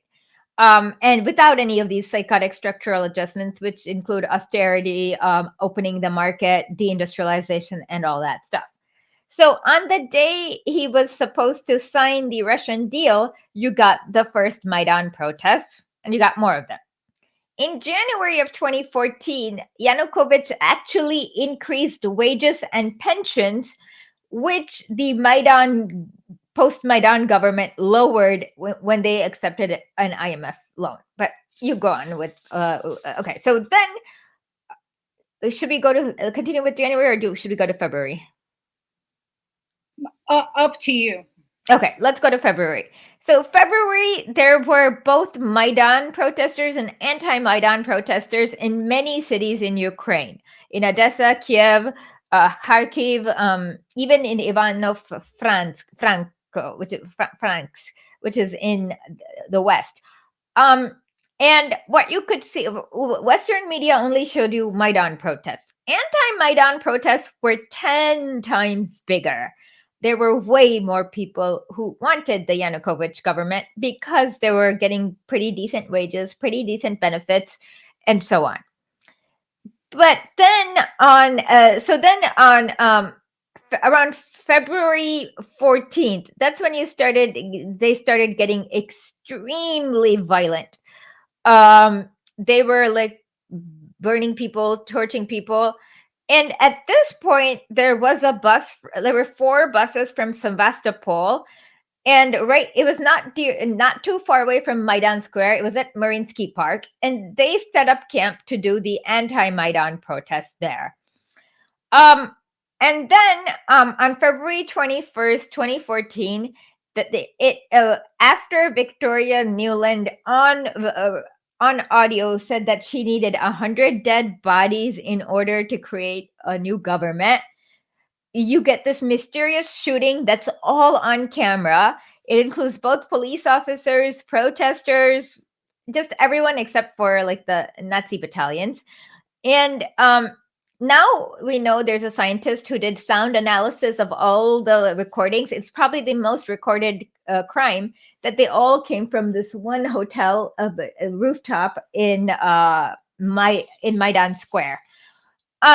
And this is where they started, where the fascist battalions just got extremely violent, and then so this scared the people from the buses on Sevastopol, and they tried to rush back to Crimea.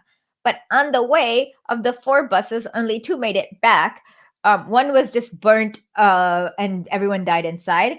One, they were like held hostage and tortured, and it was very crappy.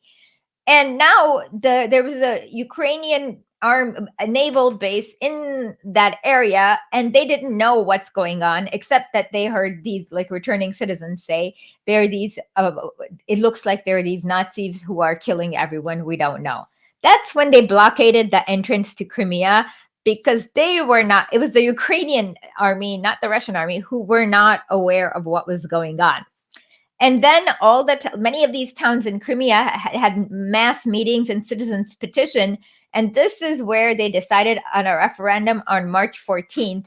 And because it's not a hard choice, like if you were to ask, do you want to live under the rule of Nazi battalions? Not under the rule of Nazi battalions.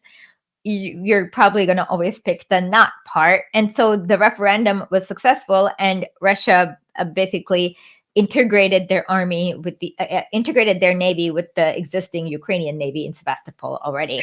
And to add a little context to that, Crimea was only added to Ukraine by Khrushchev in the 1950s. So it's historically a Russian region. It's Russian-speaking, Russian culture. So ethnically, they're Russian. So it's not surprising. They were willing to remain part of Ukraine as long as people stayed sane. But as soon as they saw that what's happening, the CIA coup and neo-Nazis rising to power, they were like, okay, we want to be back with Russia.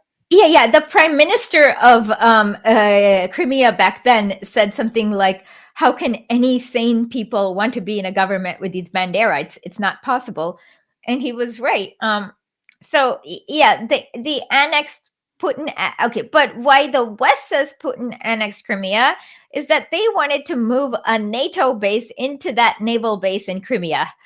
And that's really, really close to Russia, as in it's very close. I can just tell you.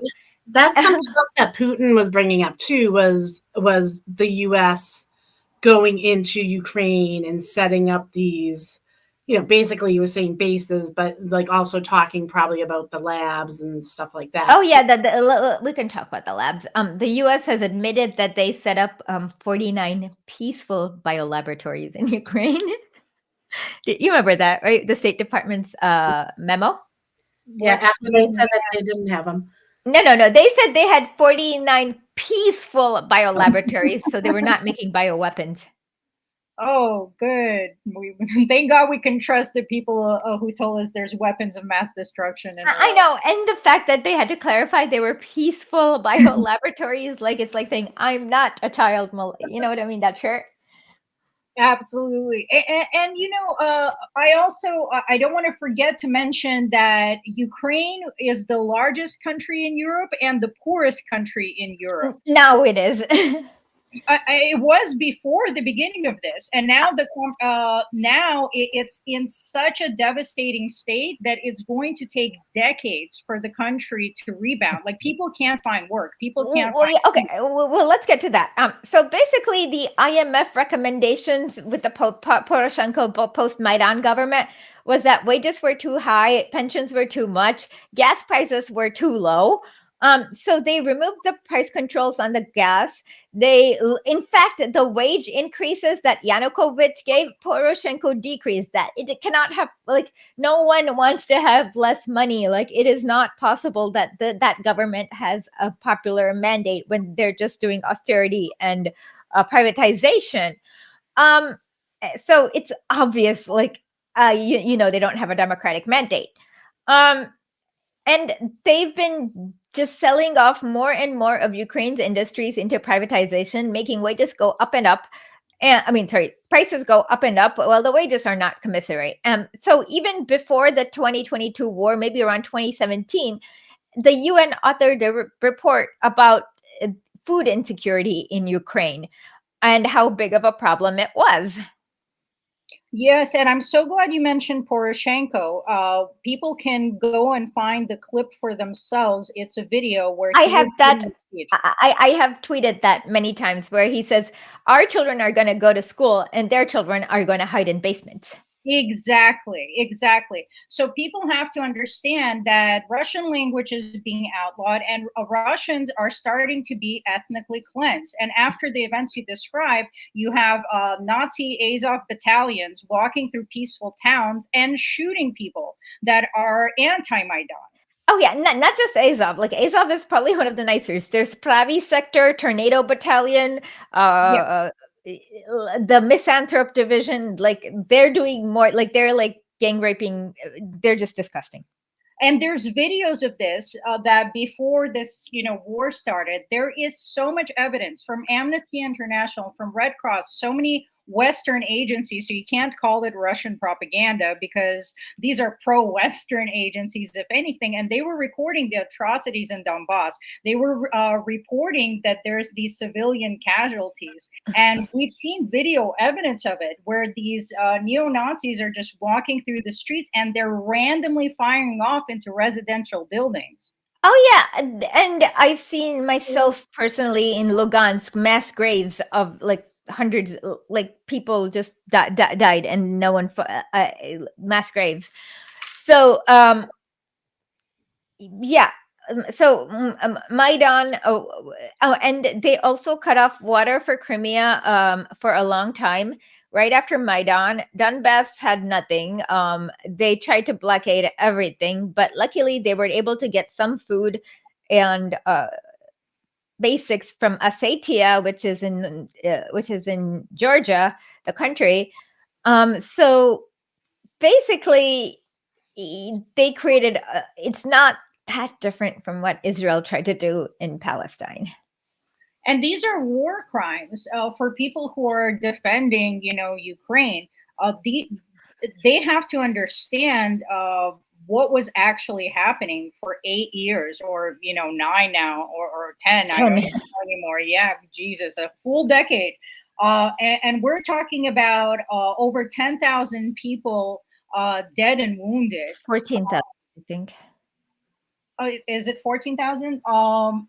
Amnesty's numbers were 10,000. So, and it's probably more by now. This is outdated because this is what I was reading 2 years ago. Yeah, it's 14,000 now.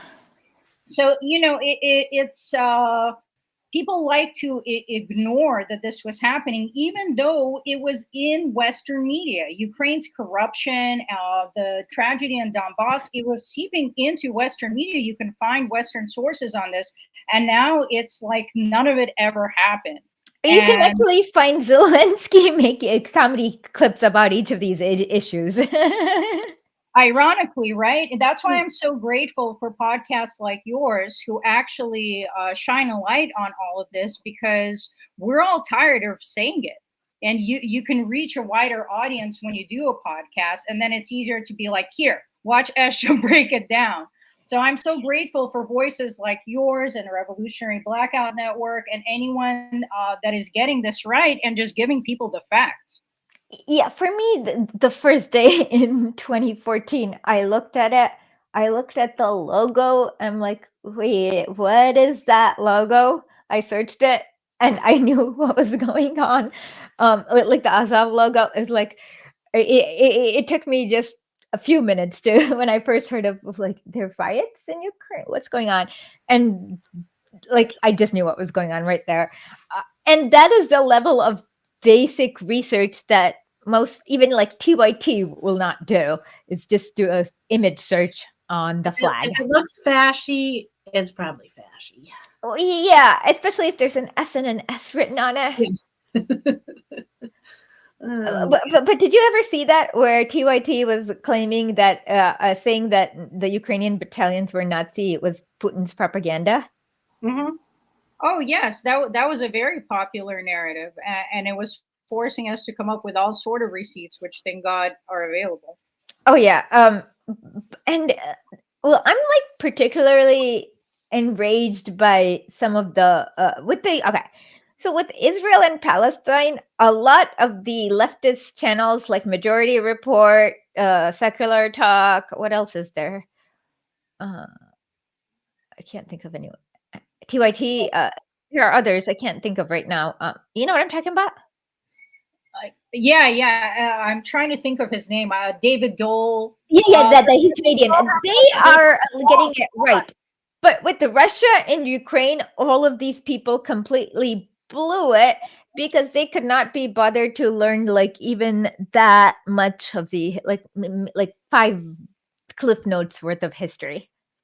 But honestly, I think at least on some of their parts, it has to be deliberate. Because there's just no way that they didn't know this much and they fell in completely in line with liberal talking points. You're probably right. It's more risky, like to be pro-Russia in the US seems more of a career risk for these people who do sometimes, like once a year maybe, get on these channels like Fox News or MSNBC. So you're probably right on that. We had Garland Nixon on RBN, like it must have been a year and a half ago, and I hope I'm getting this correct, but he said that he was offered a job on Fox, and part of the reason he turned down the job is because they told him he's just going to have to read what's on the teleprompter, whether he agrees with it or not, because that's the job. Yeah, that's always the job, as you can see, and like they try to know as little as possible with the world, and yeah. I agree. He's probably right. And that's why I'm very suspicious of a lot of these lefty channels who claim to be left, and they're not that different from everything. Like they don't do the investigation needed. It is not that much. It's just a few hours. Usually the US narrative is built on a house of cards. Doesn't take that long to get rid of it. And another thing regarding post-Maidan, part of why Russia went in when it went in was because Ukraine was planning a massive attack on the Donbass. And they had known about it and warned them not to do it. And they were proceeding. So actually, Russia intervened to save lives. Oh, yeah. They were building up at least 200,000 troops around Lugansk and Donetsk. To go in. It was in December of 2022. They had started building it up since like December of 2021, July of 2021, slowly. You could see it on any satellite imagery that there were a buildup. Yeah, there was and it was with the support of the West. So then Russia responded by moving some troops to near the border, like behind Lugansk and Donetsk. And then when they got intelligence that Ukraine was completely planning on like trying to retake these areas, that's when Russia started the SVO. And it was only started after both the Communist Party and United Russia, which is Putin's older party, because presidents are supposed to run independently in Russia or something like that, united in order to create a bill to recognize the LNR and DNR. And that's what happened. Yeah, and both of these regions, for people that don't know, had voted on a referendum to have independence, a referendum that had foreign observers, because they say this is all, Russia propaganda, but that's just not the case. And like I said, would you rather be ruled by psychotic Nazi battalions that rape children or not is usually will get you 99% to 1% of like yes and no. So in the US, I've seen this too with Syria, where like, how can Assad have 94%? It must be rigged. It's like, no, they're having a civil war. People who are opposed to Assad is warring with him, and they're not going to be participating in this election. Like, so it's like they just don't seem to understand these contexts. Absolutely. There's a lot of people chiming in on the thing. Well, okay, can you like show them on the chat window? Yeah, but I wanted to first I want to bring up this one that Daryl's saying, because I don't know, I think it's kind of a oops, that's not the right one. Sorry, Maddie. Great stuff. Hold on. It moved. All right, so this is Daryl. He's saying Russia has the potential to be the continuous entity with the largest number of white people, though Russians are white people, but not whites in quotation marks. Currently, it is the United States that has the most white people. Is it like, I just thought that was interesting, because is that like one of the things with like why we can't get along with Russia? Because we don't want their type of whiteness, because they don't have the whiteness that we have. I don't think whiteness applies to Russia, because they're like people are not. That's what he's saying, that they don't consider Russians white, but if like Russians actually have the biggest population, if you're going to go by skin color, But you don't. People know that it's a social. It's not has nothing to do with skin color, and it's a social construct that was made for slavery. I mean, it does have something to do with skin color, because they had the transatlantic slave trade from Africa to the United States. But that context cannot be translated into Russia when you have people like Tatars, Crimeans. That's what Daryl's trying to say. He's trying to say that because the Russians don't do that white race stuff, that it doesn't, that's one reason why maybe the Western United States doesn't really. But Europe has been attacking Russia for thousands of years, so they can't really feel a part of people who are trying to genocide them. Yeah, so this is why Putin and Lavrov and anyone you hear discussing it are always labeling the colonists, the colonizers, as Anglos, to distinguish themselves, because Russia has 160 ethnicities, multiple with different languages. Yeah. Yes, and with 20% Muslim population, it's so multicultural. And even under communism, mosques, churches were preserved as historic landmarks. People's traditions and culture were celebrated. Especially under communism. So you get the rumor that communists didn't like religion because there were some Nazi priests that they sent rightly to jail.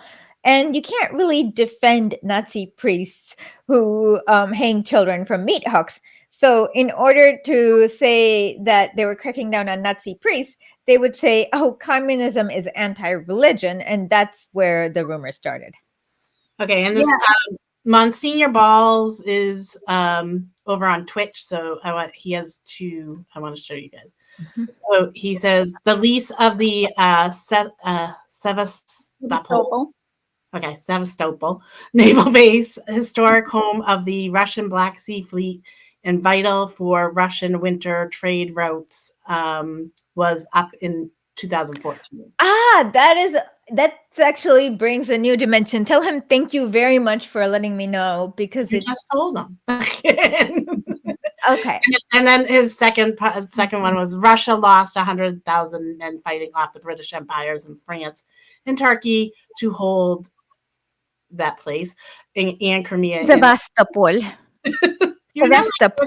I can't say it unless I say it like 20 times for us. Okay. 1851. So he's just some history back on that. Awesome. So yeah, I did not know that the lease was up in 24. That makes perfect sense. And then NATO would.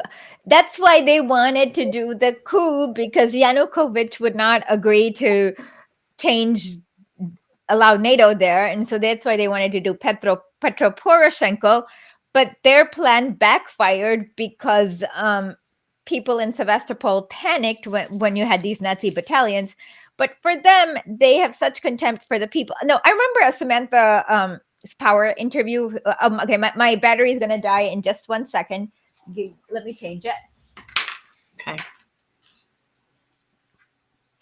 Yeah, so did you know anything on that, Zoya? That contact? I mean, it was common knowledge, and of course, it's not a coincidence. The timing of all of this was all pre-planned. This is a CIA coup. We have to understand that the CIA does this on purpose. They contributed to the Soviet collapse, and this was always their intention, to go after these breakaway regions and keep putting NATO on the borders of Russia. And this is what they do, not just in Russia, not just in Ukraine, but all over the world. They destabilize these regions. When a country falls apart, you're going to have regional disputes. So sorry, I still haven't got. Hold on, Asha. Go ahead, Zoya. So the C comes in and co-opts that and stokes division and extremism. And we've seen this time and time again. I mean, even in Afghanistan, when they picked Osama bin Laden, they picked him because he was the most anti-Soviet. And I mean, look at Latin America. Look at how America operates everywhere. This is the CIA playbook. And Putin, pointed that out. Yeah.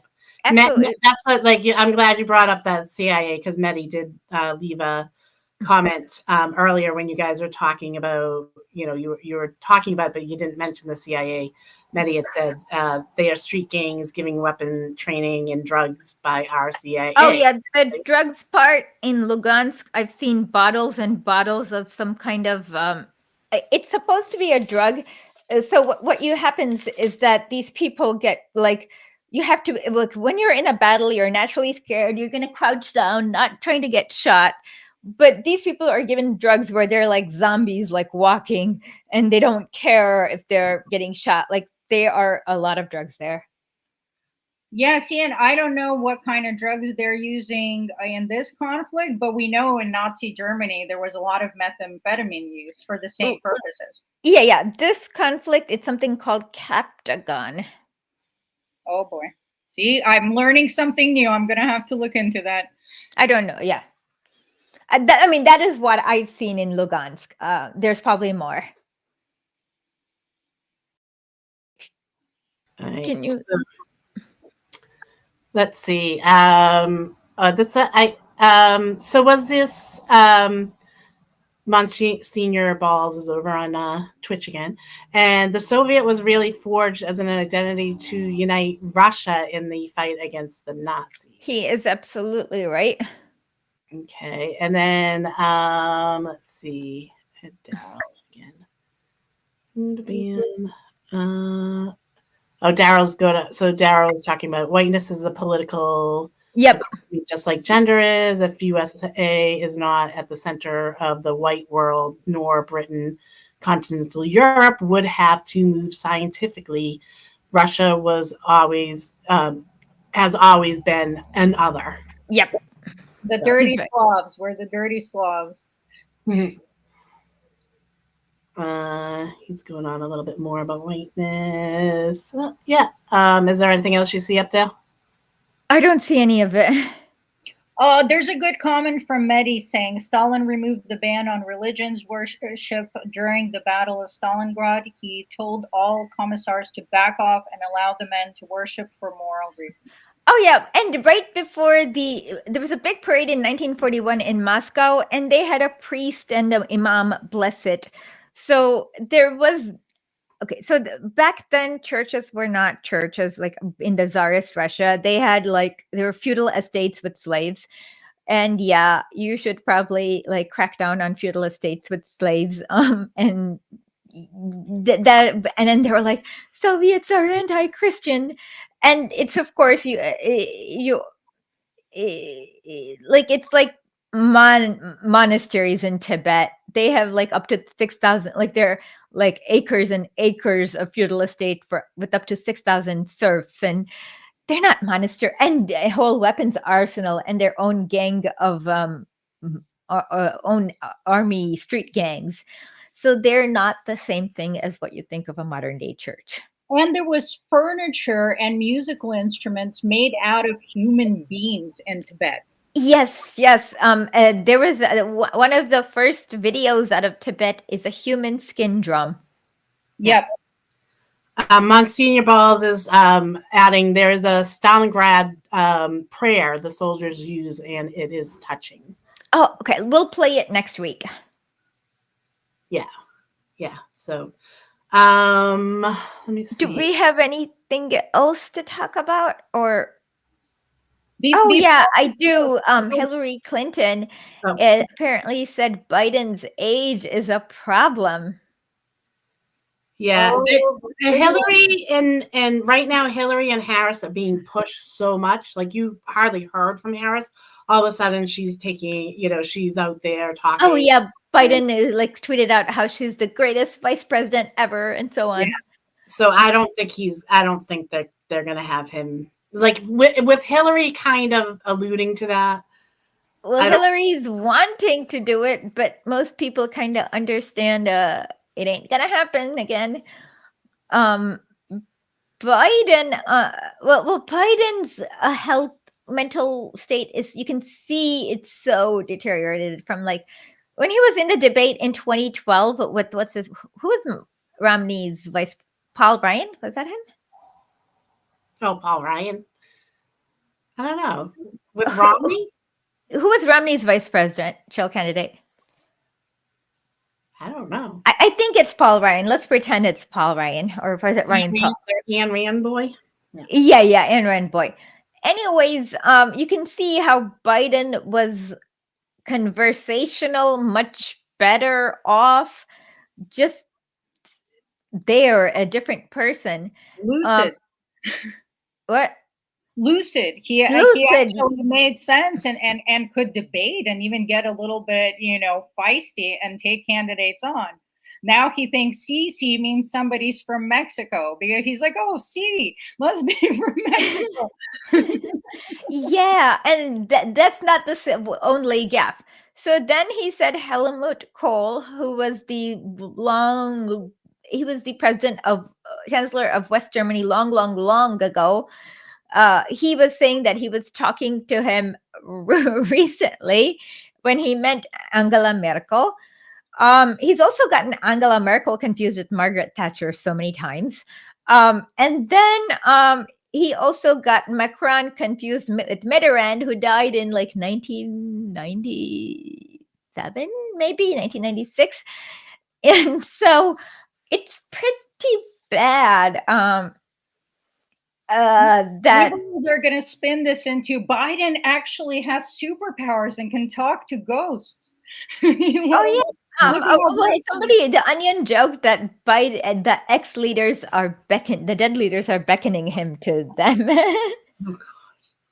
And there's a lot of speculation that they might actually put Newsom in. Newsom. Yeah, and I just am never going to be tired of saying this. Newsom is Pelosi's nephew, and they are connected to Jared Brown, the former governor of California, the Getty family, which is very powerful. And then there's a bunch of wait, can I tell you about this main connection? He used to be married. His ex-wife is Don Jr.'s current wife right now. Yes, I said that on RBN today. So far, so much for them playing this bipartisan bullshit, when at the end of the day, they have their class interests in common, and they're all at that Trump Mar-a-Lago partying up together. There's pictures of Pelosi's kids with the Trump kids. But in public, their job is to pretend that they're having this feud while the bank accounts on both sides grow, the military-industrial complex gets everything it wants, and lobbyists write legislation, which is a verifiable fact that anybody can look up. Oh, yeah. Everyone knows that. A lot of times these congressmen don't even read the legislation that they introduce that have been written by lobbyists. Exactly.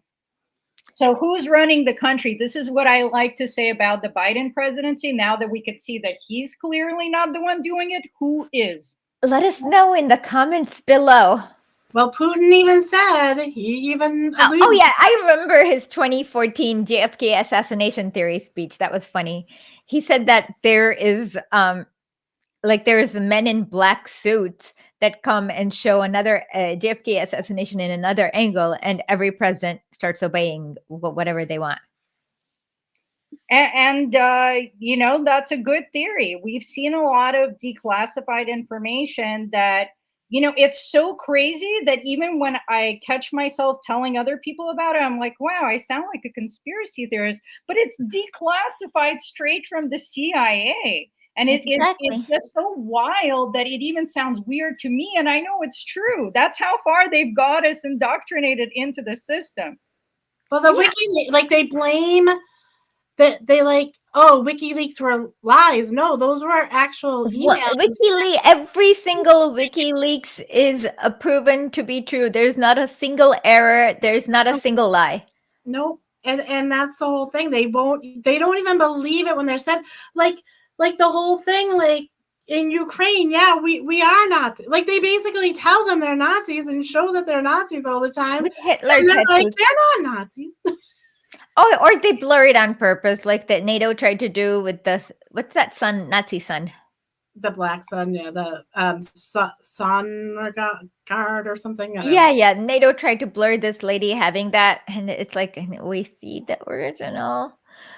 We've seen videos of them doing like the Sea Kyle, and literally people, Ukrainians were trying to spin it into that's just the Roman salute. Sonnengrad. Yeah, I mean, on top of it, you see these soldiers with Nazi tattoos, like Hitler tattoos and whatnot, and it's like, yeah, you have Hitler tattoos. Come on. So yeah, I'll say that I have to say that to liberals all the time. Like that wasn't a FOIA. Like not even just liberals. I have to say it to the right wing too. Like you're telling me it's a lie, but it's information from the government. And then one time I said that, and it was something against the government, and I said that, and the person goes, "Well, are you going to believe the government? You say that they lie." Well, this is the thing. The idea, this is a law, principle of law with evidence.